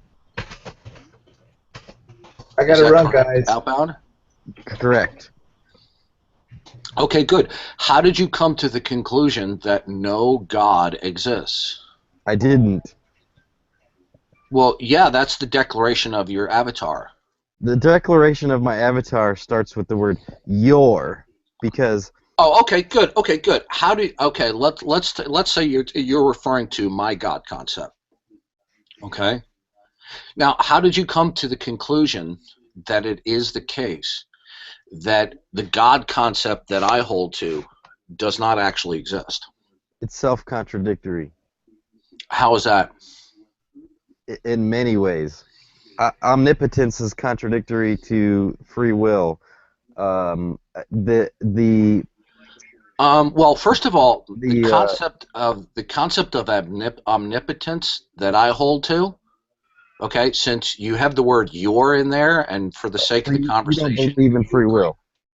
Okay, well, for the sake of the conversation, the word "your" in your avatar would be referring to my God concept. Okay, good. Well, you see, my concept of omnipotence, all right, for the sake of the conversation, omnipotence does not mean the ability to do anything, because that concept would actually be self-refuting. So omnipotence cannot include the idea of doing anything, because it's a self-contradictory concept. So that's a semantic argument. You're redefining the word. No. Listen very carefully. Okay, maybe you didn't understand what I'm saying. If we say the word omnipotence entails the ability to do anything with no limitations, that in and of itself would be self-refuting. Okay. So everybody who holds, people who are serious about belief in God, or in, let's say, for example, Christian theologians, you won't find any Christian theologian or serious-minded Christians that define omnipotence as to mean a being that has no limitations. Then what's the difference between omnipotent and omniscient? if you want to adjust the definition of a word, you're making a semantic argument. I'm not adjusting it. What I'm telling you is that, Jesus. for example, from my point of view, within Christian theology, is it your understanding? You see, you're talking about my view of the Christian God, not just any view out there, because you have it. Your sky fairy isn't real. I'm not saying that I'm not twisting your view of the God. I understand how you see it, and that it doesn't fit the standard definition of omniscience. That means he's not omniscient. No, we were talking about omnipotence. Sorry, omnipotence. He's not omnipotent then. Okay, what definition of omnipotence are you using? Are you using my definition or yours? Okay, look. I just asked you a question. We can use Outbound. Wait a minute. Whoa. Outbound. I asked you a question. Are you using? I'm using my yours. definition of okay, good. My definition of omnipotence does not entail no limitations. Okay. So how is my understanding of the God that I believe in self-contradictory?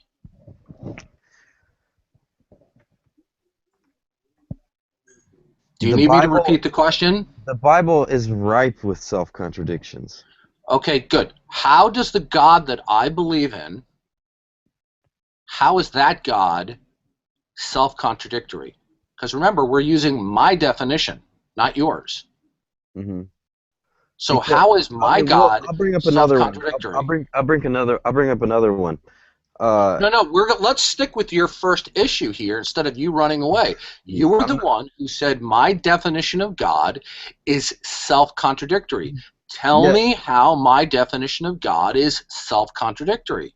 I'm trying to. I would have to bring up another one if you're throwing out the omniscient contradiction. Okay, we were discussing. You said that there's a contradiction because omnipotence Man, you're not very good cannot allow for self-limitations, or excuse me, limitations. My definition of God, who is omnipotent, that definition of omnipotence does not entail no limitations. I can bring up another having no limitation. Listen, having a concept that has no limitations is self-refuting. You're so. I'm not self-absorbed. I haven't discussed myself at all. Yeah, but you're repeating shit that you've already said that I already. If you pay attention to what I'm saying, you'd know I already understand. Not sticking to the conversation. How is the God that I believe in? You're not listening to anything that I'm saying. Well, hold on a minute. You're not responding substantively. You guys are just. I am responding substantively. Okay. Well, let's go back to square one again. Okay, I believe in the Christian God.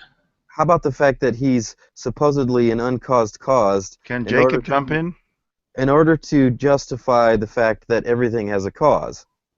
Hold on. Stop right there. Where did you get the idea or substantiate that anything that exists has a cause? Where did you get that idea from?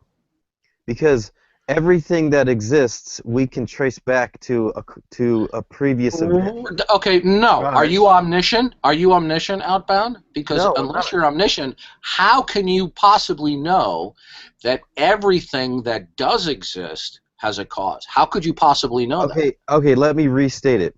Everything that I'm aware of that exists can be traced back to a previous event. Okay, good. So basically you are conjecturing, you are speculating based upon the very small amount of reality that you can observe, and you are generalizing from the personal observation to the whole.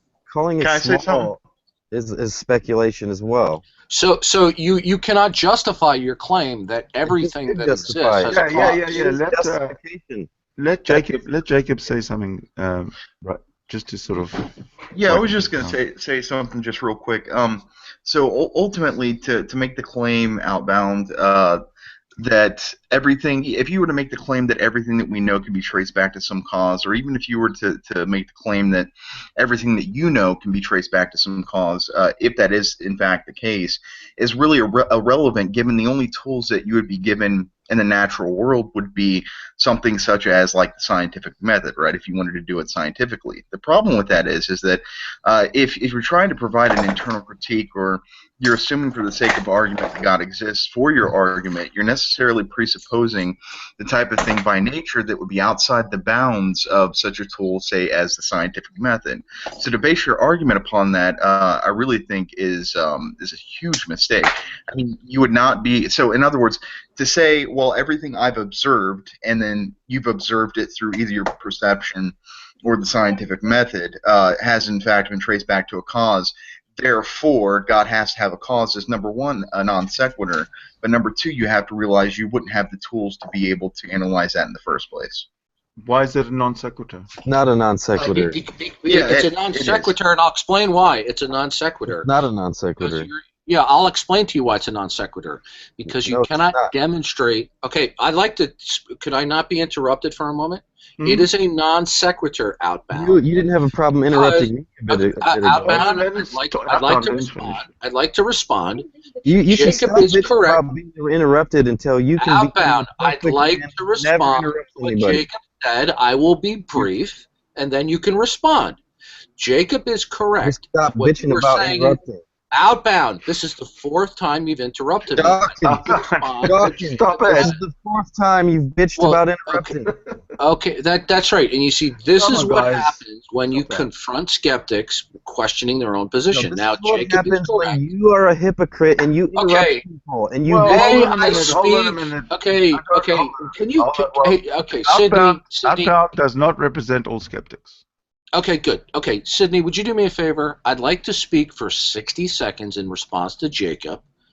And if Outbound interrupts me again, can you hide him from the broadcast? Everybody in this hangout, everybody. The rule here is if somebody's talking, be respectful, let them finish. If you don't agree with anything they say, then write down the points, or when they respond, and you can respond until you're done as well. Okay? Hey, you know how I roll, Sydney. Okay. Now, here's the reason. Okay, I'd like to respond. Than be. I'm not going to kick you, but I want you to let Dawkins. Well, this is Outbound's tactic when he's confronted. Don't attack each other. You're such a hypocrite. You do the same thing. I'd like to speak. I'd like to not be interrupted when I speak too, but you don't. Now, Jacob is correct when he says. Jacob is correct. Interrupted, no Outbound, but this is going forward, okay? Okay, good. Okay, so Jacob is correct when he says what Outbound is saying is a non sequitur, which means it does not follow, because Outbound is using the process of observation, his experiences, which would be called induction, to generalize from a partial observation of reality, and that therefore the whole of reality comports itself with the partial that he experiences or observes. Now, he hasn't, since he is not omniscient, unless he wants to claim he's omniscient, then he cannot claim and substantiate that anything or everything that exists must have a cause. Now, if he wants to assert that everything that does exist has a cause, then he can explain that. Pointing out that within his experience or observation, that everything that he has observed has a cause does not substantiate or ground that everything that does exist has a cause. So my question to you, Outbound, is this. Can you please demonstrate to us that everything that does exist has a cause? Excellent. Now, you have the floor. That is extremely dishonest. Because I'm not the one who's making the claim that God exists, right? I'm pointing out a contradiction in your belief. When you assert that God exists, it's asserting that God is the cause for the beginning of the universe. It already accepts the fact that things must have a cause in order to exist. You already are accepting that premise in your belief. And no, I do not. No, that is incorrect. I do not hold to that view. So you think that things in our universe can just spontaneously come into existence without a cause? Oh, can I say something? That is not my position.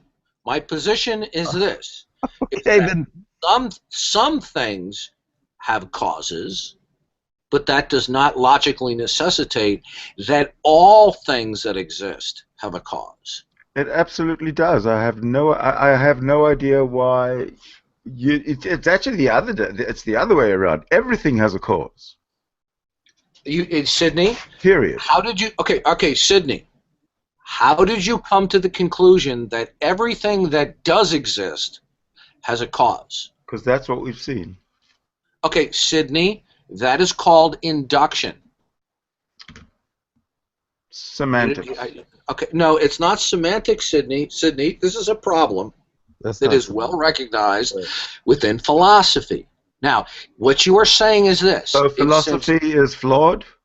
Okay, no. Sydney, when you say flawed? If it's a problem well recognized in philosophy? No, okay, you let me finish. Okay. When you say that everything that you have observed or experienced has a cause, that does not logically necessitate and entail that therefore everything that does exist has a cause. There's a gap between what you observe, the fact that you may have observed everything having a cause does not entail that therefore everything that does exist, because you have not observed or experienced everything. Okay. Well, therefore, hold a minute.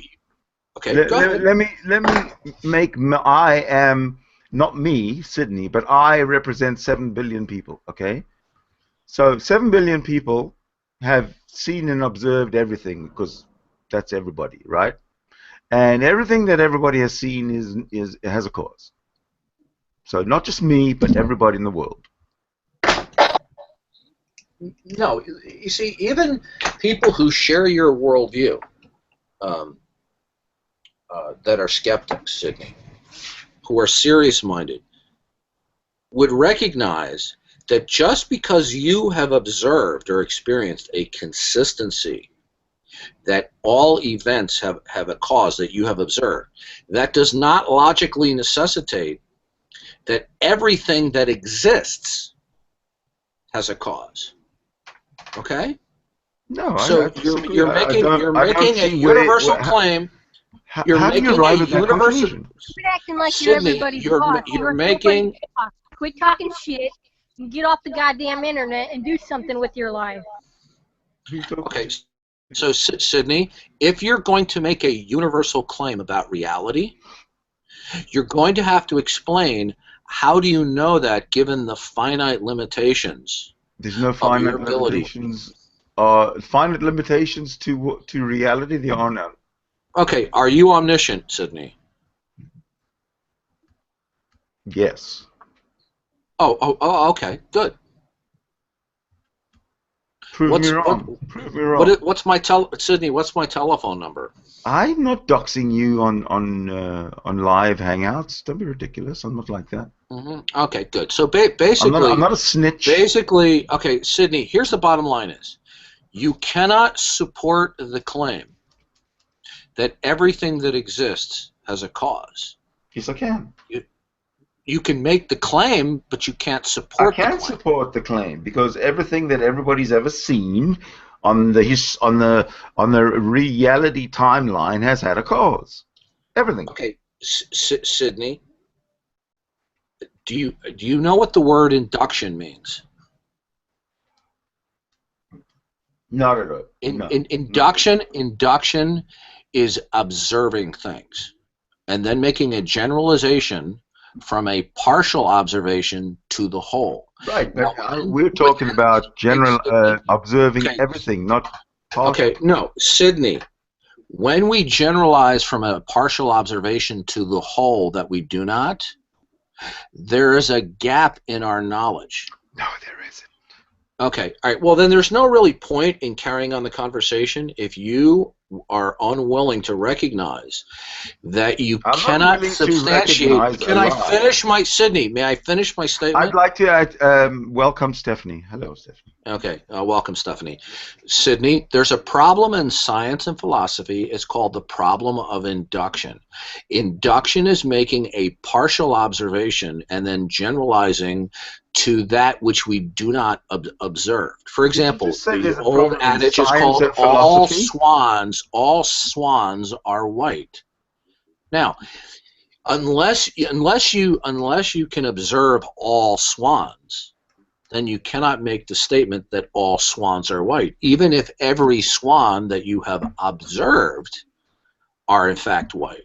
That's not a cause and effect. Okay. It's got nothing to do with cause and effect. So the problem. So why are you talking about swans when we initially started about cause and effect? Where does swans come into it? Who cares about white swans? Well, I'm trying to explain to you. You're not. You're trying to change, evade. All right, I'll wait till you're done. I'm not evading anything, Sydney. The problem is this: is that when Outbound states stick to cause and effect, that the God that I believe in is contradictory and therefore does not exist. Number one, he cannot establish that the laws of logic are universal. Number two, but he's also making the claim. Can I finish my statement? He also cannot maintain. He cannot demonstrate that it is the case that everything that does exist has a cause. He can only claim that things that he observed that exist has a cause. That's ridiculous. So you reject the laws of logic and then present a logical argument. No, I didn't reject the laws of logic from my worldview. What I am saying is that your worldview. Can we have a conversation like an adult and not interrupt each other? What the fuck? I'm trying to talk. I'll be very brief. Outbound. No, from your worldview, okay, can you demonstrate that it is the case that the laws of logic are absolute and universal? Say yes. Yes. Okay, good. How do you know that the law of non-contradiction and the law of excluded middle are true in all times and all places? Because do you know what the three laws of logic actually are, George? Yes, I do. Yes, I do, Sydney. We can test that. That's how you know. Okay, so what's the first law? Okay, Outbound. The first law is the law of identity, right? Okay, Outbound. How do you test that all contradictions are invalid in all times and all places in reality, given that you are only limited to this planet? We can't test all of them, but you test the ones you can, and you said it's a matter of induction, and that's I mean that's the best that's the best you have at deciding what's true in these realms. And for you to say that just because it's an induction, we should it's not proven or we should reject it is absurd. You're not saying anything, Outbound. I asked you a question. How can you determine that the law of non-contradiction is valid in all times and all places? I mean, you can I answer? You can't prove it. Well, I don't mind if you answer, Sydney, but I'd like Outbound to answer the question. How can you determine that the law of non-contradiction holds in all times and all places? You can't. Okay, good. Then from your worldview, you cannot affirm that it is the case that all contradictions are invalid. Yes, I can. Well, then how can you? I just did. Well, making a verbal statement that something is the case does not demonstrate that it is the case. Can you demonstrate that it is the case? Just because I cannot all contradictions. Just because I cannot demonstrate that it's the case doesn't mean that I can't say that it is. You can say that it is, but verbalizing that it is the case is not supporting that it is the case. Exactly. So when you say the God that I believe in cannot exist because that God would be self-contradictory, what you are inherently invoking is that the law of non-contradiction applies in all times and all places. Yes. Good. How do you know that it is the case that the law of non-contradiction holds in all times and all places? I don't. Good. Therefore, you cannot assert that the God that I believe in doesn't exist because it's contradictory. Because in order for that to be a valid statement, you would have to demonstrate the universality of the law of non-contradiction. Okay. So you think things can contradict each other? No, I didn't tell you what my view was. What I did say was this, that given your worldview, you can laugh all you want, but this is very embarrassing for you. So you agree? Absolutely not, because you see, the difference in my worldview is simply this, is that in order for there to be the laws of logic in my worldview, they have to be grounded in God himself, who is the essence of the laws of logic. And he therefore creates the world. Let me finish, okay? So in order for non-contradictory things, let him finish. Outbound. If you want to be taken seriously, just let me finish. I'll be brief, okay? I don't mind you rebutting. You're not brief. Okay, Stop good. saying you're going to be brief. You're going to be outbound, very long-winded. Outbound. I'd like to have an adult conversation. Now, in my worldview, as opposed to your worldview, the reason why contradictions are invalid universally is because the law of non-contradiction is grounded in the very being and essence of God, and therefore what he creates comports itself and is congruent with his nature. All right? Now, if you want to deny, you were going to be brief. I was brief. Would you like to comment on what I said? Yes. Sure, go ahead, comment. Okay, now it's Southbound's turn to respond. Okay, so basically what you're saying is in order for us to accept the law of non-contradiction, first we have to accept a contradiction. No, I didn't say that. Yes, you did.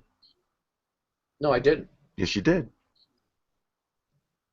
You have not established. You said God is the reason behind everything.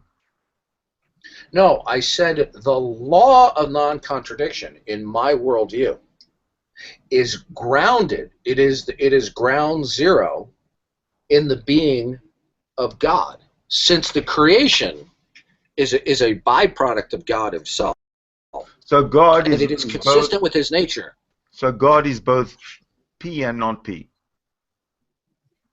Who said that? Well, that's the law of non-contradiction. The law of non-contradiction. The law of non-contradiction states that P cannot be P and non-P, and not P. It's either one or the other. Well, you see, here's the thing: in my worldview, the laws of non-contradiction are not grounded in reality. They are grounded in God, who is the origin of reality. And since he is the creator of reality, it could not be otherwise. So God was reality. Okay, but in your worldview, you are assuming and you are affirming without justification that it is the case that in all of everything that does exist, that the law of non-contradiction holds for everything. Good. Tell me how. Wait a minute. I'll be quick, Sidney. Okay. Tell me how you arrived at that conclusion. Okay. Everywhere that the laws of physics exist, so do the laws of logic. That's how I arrived at it. Okay. The world-renowned physicist Leonard Susskind stated that the physics that we observe and that we experience may be entirely different elsewhere in reality.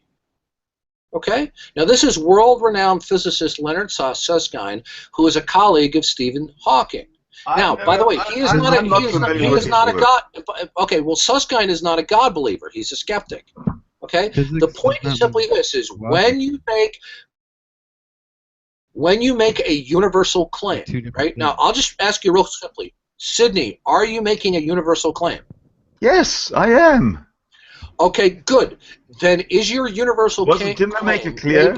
Okay, is your universal claim based upon absolute observation of all that exists, or are you conjecturing about the consistency of what you do observe and saying that what you don't observe comports itself with what you do observe? I think neither of those things. Either of those things. Well, actually, that's incorrect, because you are affirming, because you have observed consistency, that therefore the whole of reality is it's like consistent. that which you observe.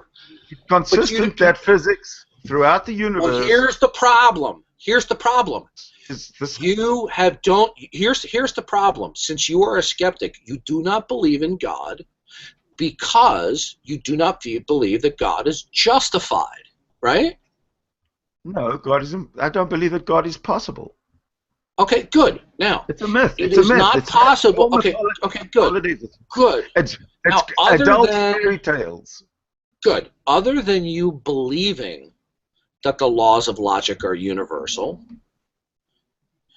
other than you strongly believing it and verbalizing it, you do not have the basis by which you can demonstrate that the laws of logic are universal. Well, you show me where they have failed, and I'll. It doesn't matter. Tell me where they have failed, and tell me how they can possibly fail. What you have just done is called shifting the burden. Okay, tell me how the if law I of said to you, Sydney, tell me how it's possible. If I told you that God exists, Sydney, if I told you that God exists, and you said no, he doesn't, and I said prove to me that he doesn't, you are affirming a universal.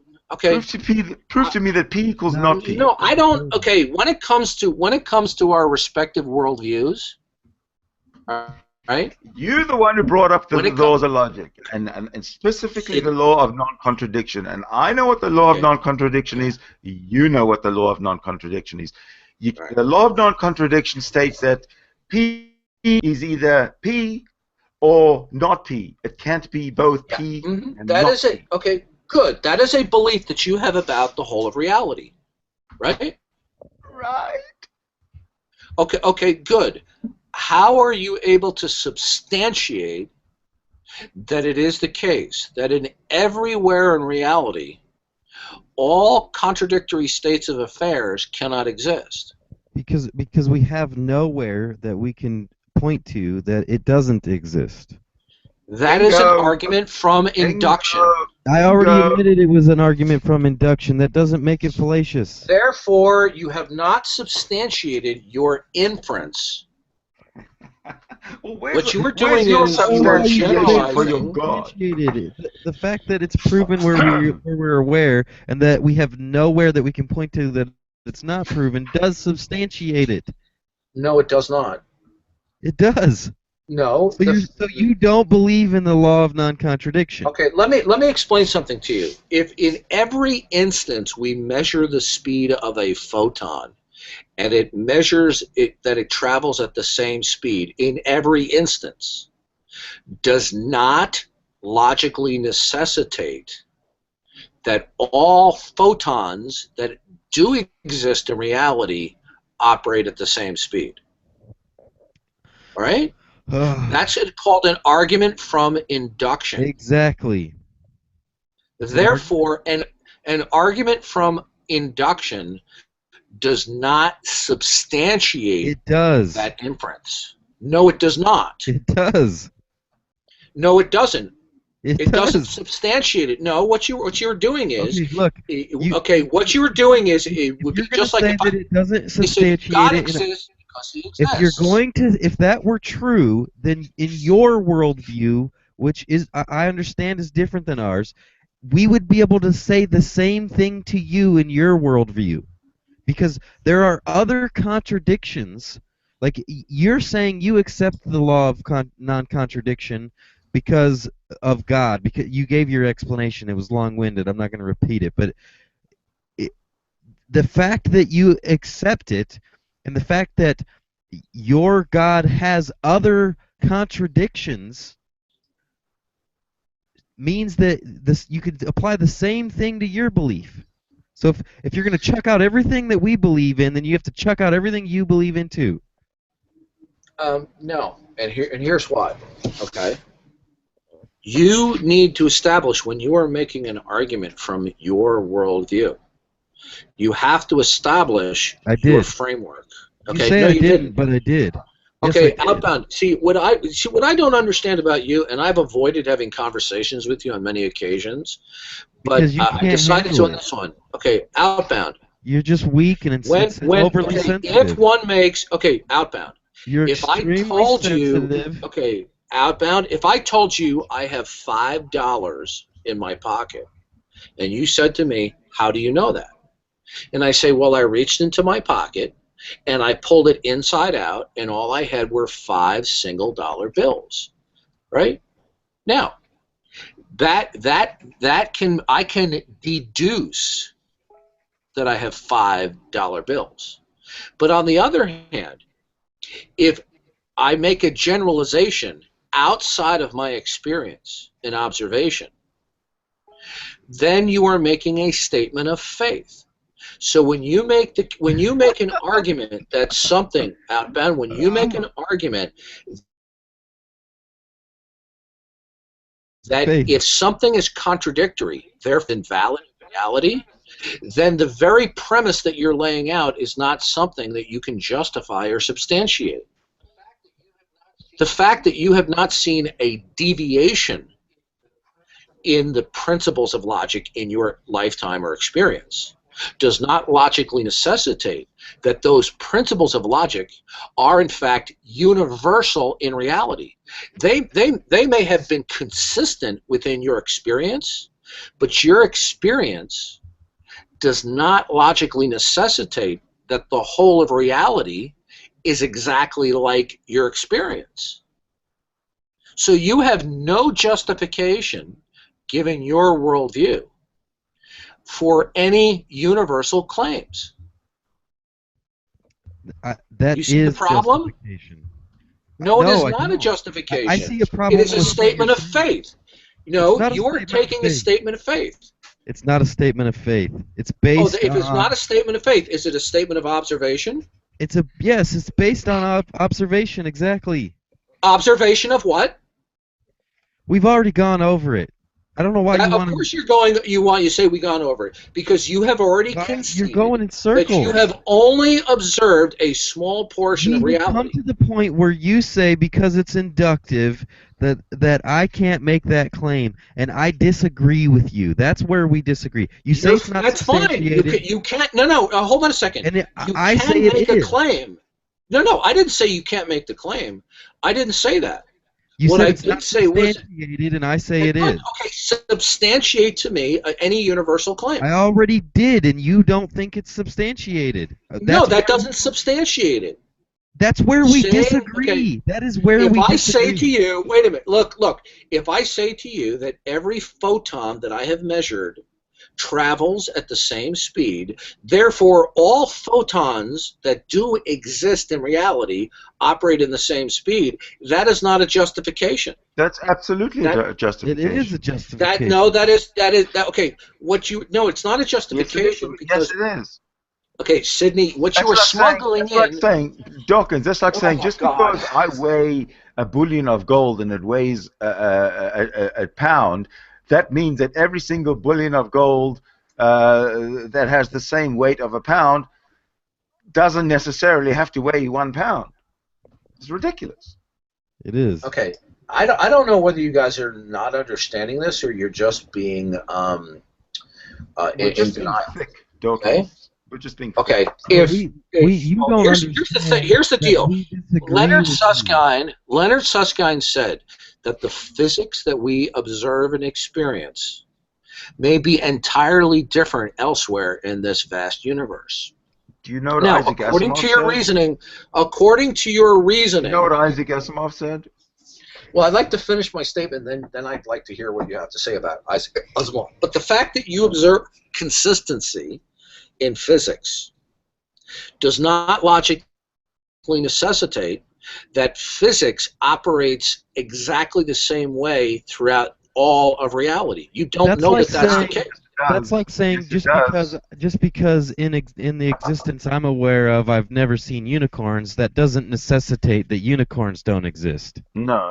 It doesn't. Physics is universal. Well, by the way, what I'm saying to you, you don't even need to go to unicorns. That I'm giving to you, all right, the position that I'm presenting to you is not a controversial one. It is well recognized that induction has a very serious problem, that you cannot substantiate a universal claim from a partial observation. Okay? Now, if you want to defend a universal claim based upon a partial observation, go for it. Well, we're not doing that. We are making a universal claim based on all of observation, with not one something to prove us wrong. Nothing. That doesn't make your claim true. Yes, it does. Nor does it substantiate your claim. It does substantiate. Because why? Because your God somehow makes that all illogical. Well, first of all, when we're discussing these issues, how is that? Well, hold on a second. Hold on. When we're discussing these issues, how is that different than saying? Let me respond to Sydney. How is that different than when we're discussing these issues, we have to delineate between whose worldview are we talking about? Now, we're talking about reality. That's it. Okay. The worldview of reality, if that's unicorns and leprechauns might exist. I guess. We have never seen any in our small. Come on, guys, one at a time. If you're interrupting, no one can understand. In our small area of existence, we've never seen leprechauns and unicorns, but that doesn't necessarily mean that leprechauns and unicorns don't exist. Right. Okay. We're not talking about them. So let's not talk. But it's the same argument. It's the same. It's not. It is. I'm just curious. Outbound. I'm curious. Outbound. I'm just curious. How old are you? That's irrelevant. I'm 60 I'm just curious because I can see. Okay. No, you're not. I'm 60 years old. No, then you're why not. the fuck are you asking me? Because it's pretty obvious to me, due to your experience, you don't understand what I'm talking about. It's obvious to me that you have the mindset of a child. Okay, good. Well, here's the bottom line. Here's the bottom line. Now, Sydney, if I was omniscient, and I let's say I always told the truth, right? If I was omniscient, Sydney, then I could make certain universal claims. And my making that claim to you would be justified, right? If you are omniscient, everything is justified. Anything goes. Well, wait a minute. But that's assuming that I'm telling the truth, right? Everything goes. Okay, good. Now let's say I'm not omniscient. Okay, good. Let's say I'm not omniscient. How then can one? No, I can't buy that. I'm sorry. Hold on a second, I believe you are omniscient. Let me finish my question. Right. If we are not omniscient, right? If we are not omniscient, other than making a mere claim, how do you justify the claim that is universal? Simple. Omniscience is an imaginary. It's a concept. It's an imaginary concept. That's not what I'm talking about, Sydney. Sydney, you're not listening. You can't Sydney, you're not listening. No, Judge. Sydney, you're not listening to me. Since you and I are non-omniscient, okay? You and I are not omniscient, right, Sydney? Okay, define omniscience.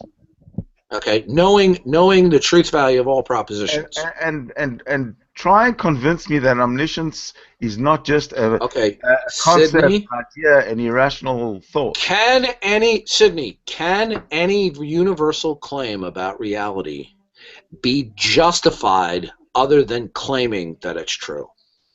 Yes. Okay, you said it could be justified. Yes. Now, do you know the difference between justifying a claim versus making a claim? Yes. Dan? Okay, good. Now, if I told you, if I was visiting Australia and I said I have $5 American, and I pulled it out of my pocket and I empty my pocket, I would then justify to you that I had $5 bills. Now, Sydney, other than making a claim that something is universal in your worldview, how do you justify any claim that you make is universal. Easy. I watched the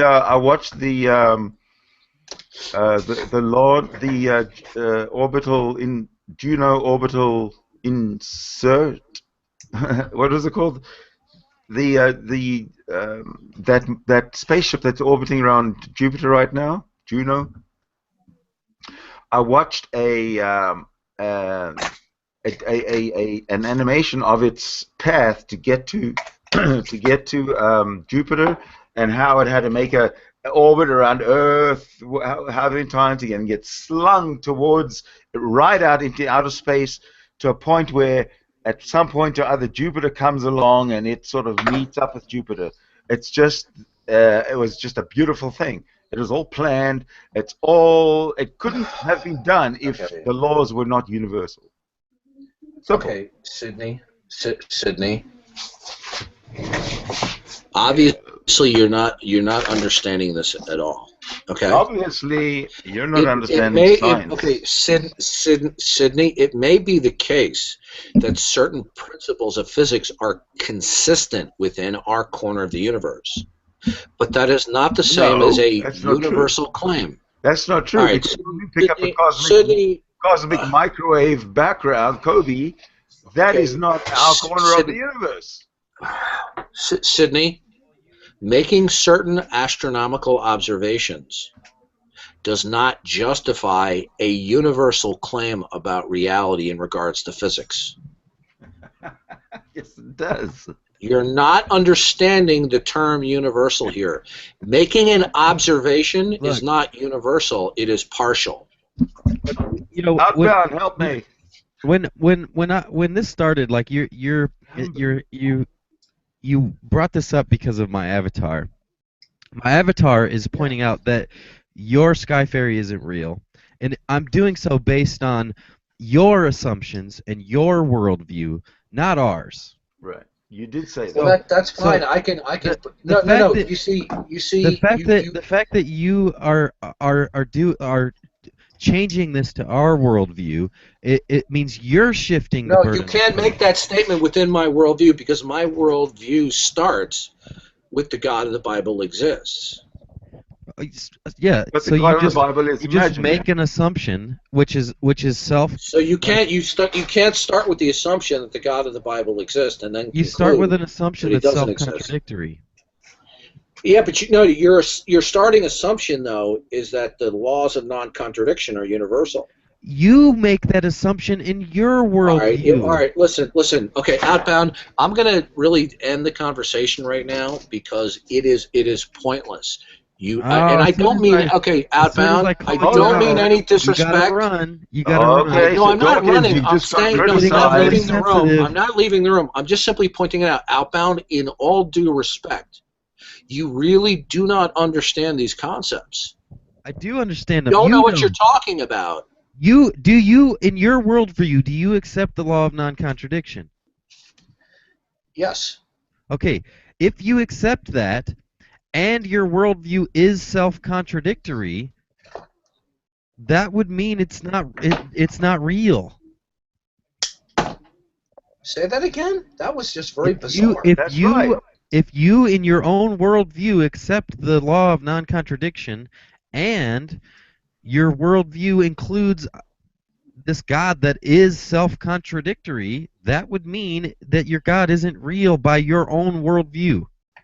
No, because the only means by which I could know that the law of non-contradiction holds is through the existence of the God of the Bible. Of a self-contradictory God. Well, then there would be no mean. Then there would be no means to hold to the law of non-contradiction. Then. Okay, so that means you have to reject your God and the law of non-contradiction. Well, again, okay, we'll go back to square one again. Other than you making a claim, you have not demonstrated that any of the attributes or properties of the God of the Bible are actual contradictions. Okay. Now, if you'd like to try to make a case for that, be my guest. I mean, there's over 36,000 contradictions in Scripture. if that's the Okay, God that now you... what you just done is you changed the subject between demonstrating that the God of the Bible himself is in some way contradictory versus there are textual contradictions in the Bible. Now you've changed the subject. Now, would you like to demonstrate to me how the God of the Bible himself is in some way self-contradictory? How do we learn the attributes of the God himself without Scripture? How do you disconnect the two? Okay, outbound. The reason why I asked you I asked you a simple question. Can you please demonstrate that the God of the Bible himself is a contradiction? Because God is imaginary. Outbound, I'm waiting. Like I already said, if like the two things are connected, you can't have God himself being the God from Scripture and reject all the Scripture. Like if the Scripture's self-contradictory, oh my God, then and the God is the God of that Scripture. Okay, here's the mistake because that you're the Scripture making. says that there's God, and therefore there's God. You are making the mistake. Do you know what the term inerrancy means, outbound? I've never heard that. Okay, well, see, you're commenting on the nature of the Bible, the God of the Bible, and the term inerrancy is a very key and critical concept within biblical theology. Now, it does not logically and necessarily follow that if there are errors within the biblical text, that it logically necessitates that the God of the Bible himself is self-contradictory. It could be the case that the God of the Bible permitted errors to creep in to the Bible. Okay, then how do you distinguish between theology and mythology? Yeah. That's a whole other conversation. If you're going to accept outbound. If you're going to accept, you know what? I can't keep this on. This is like. Hold on. Let's see what he has to say. Accept that there's errors in the Bible. Why not accept the possibility that the fact that it states that God exists is an error? Okay. One more time. Outbound. Could you please demonstrate to me that the God of the Bible himself, in terms of his attributes or properties, is self-contradictory? Describe to me in your worldview what his attributes and properties are. The God of the Bible is maximally great. He is a maximally great being. He is maximally powerful. Is a subjective word. No, it's a philosophical term. It has to do with great-making properties, and what it means is the attributes that he has that are what are called great-making properties, that they are maximal, right? Now, the omni-properties that Christians hold to does not entail no limitations. So, you asserted that the God of the Bible does not exist because that God is self-contradictory to what you said earlier about his limitations. Okay, please tell me how the God of the Bible is self-contradictory. You just said that he has no limitations when earlier you said that he's outbound. Are you deliberately being this way? Why don't you let him finish his answer? You ask him a question. You ask him a question, and then you don't let him finish the answer. I'll try one more time. Hold on, Dawkins. Last time, please. You're so self-absorbed. Demonstrate to me that the God of the Bible is self-contradictory. Let him answer. Tell you what. You demonstrate to me how unicorns and leprechauns don't exist, and I'll use the same process. That good enough? Yeah, fair enough. Okay, so we can let the record speak for itself that he has asserted that the God of the Bible is self-contradictory. Yet when asked to support how the God of the Bible is self-contradictory, he doesn't give a specific answer. I did give a He answered perfectly lucidly and have a nice day, understand. guys. I have better things to do than talk with He said adults to with the you, mind of children. Have a Dawkins, nice he day. said to you, if you Oversensitive, you're can prove, you show oversensitive. me how leprechauns are. I love talking to him. He I went love talking to that guy. I wish he had more balls to stick around more. Though. Really. Yeah, like, did you notice how early? Like, I didn't get to finish saying it honestly, but he could tell where I was going, and that's why he interrupted me. Yeah, and it's funny how he gets we so had him mad. cornered. We had him cornered beautifully. We're like fucking two sort of shrewd crows. Did you hear my girlfriend chime in? Huh? Did you hear my girlfriend chime in earlier? What did she say? Stephanie, she's what did she say? Don't stop pretending like you're a fucking boss and a teacher. Go get a real life. Yeah. Oh man, that's funny. So like he says like he brought up he asked me for a contradiction in the beginning, and I brought up the omniscience, right? And he goes, oh well, no, I don't think he says he wasn't playing semantics, but then he was like, then he forced me to accept that I had to use his definition of the word omniscience. If I have to use his definition, he's making a semantic argument. That means that the common view of what omniscience is, since he's not using the common definition of omniscience, that means he is redefining that word. That means his God is not matching what the common view of omniscience is. So if we're going to use the common view of what omniscience is, his God is not omniscient. It's some other thing which he calls omniscience, but it's not what we normally see as omniscient. Like he's trying to make a semantic argument in order to still call his God omniscient, even though his God is not omniscient. He's basically saying he doesn't think God's omniscient. So if his God's not omniscient, and what he does is he places these logical limits. He's like, he can't do things that are illogical, that are self-contradictory. That's basically what he was saying. So if God has those limits, then the thing that he said just before he left here about God being great and having no limits is also contradictory. Okay. He was basically trying to say God's omniscient again, but using the word great and what was the other word he used? Maximal. Like these are synonymous with omniscience. Hey Jack. Why did he leave? I keep saying omniscience, omnipotence. I keep mixing those two words. Yeah, up. he kept on saying omnipotent. Omnipotent. I'm fucking up. I shouldn't be saying omniscience. Omniscience is all knowing, not all powerful. Why did he leave? Because he's oversensitive. We had backed him up into a corner which he couldn't philosophically talk himself out of. Yeah. Are you familiar with the YouTube channel devoted to him, Darwin's Greatest Hits? Yes, I hope this makes that's it. one of my favorite channels. I hope this one makes it. I'm glad you are. All right, I was going to come in to chase him out, but I guess you. Oh, I don't want to chase him out. I wish he would stay. I love talking to Darwin. He's one of my favorite Google Hangout people. Oh, does he come in here a lot? No, unfortunately, he doesn't. Okay. Yeah, well, he comes into Hangouts quite a bit.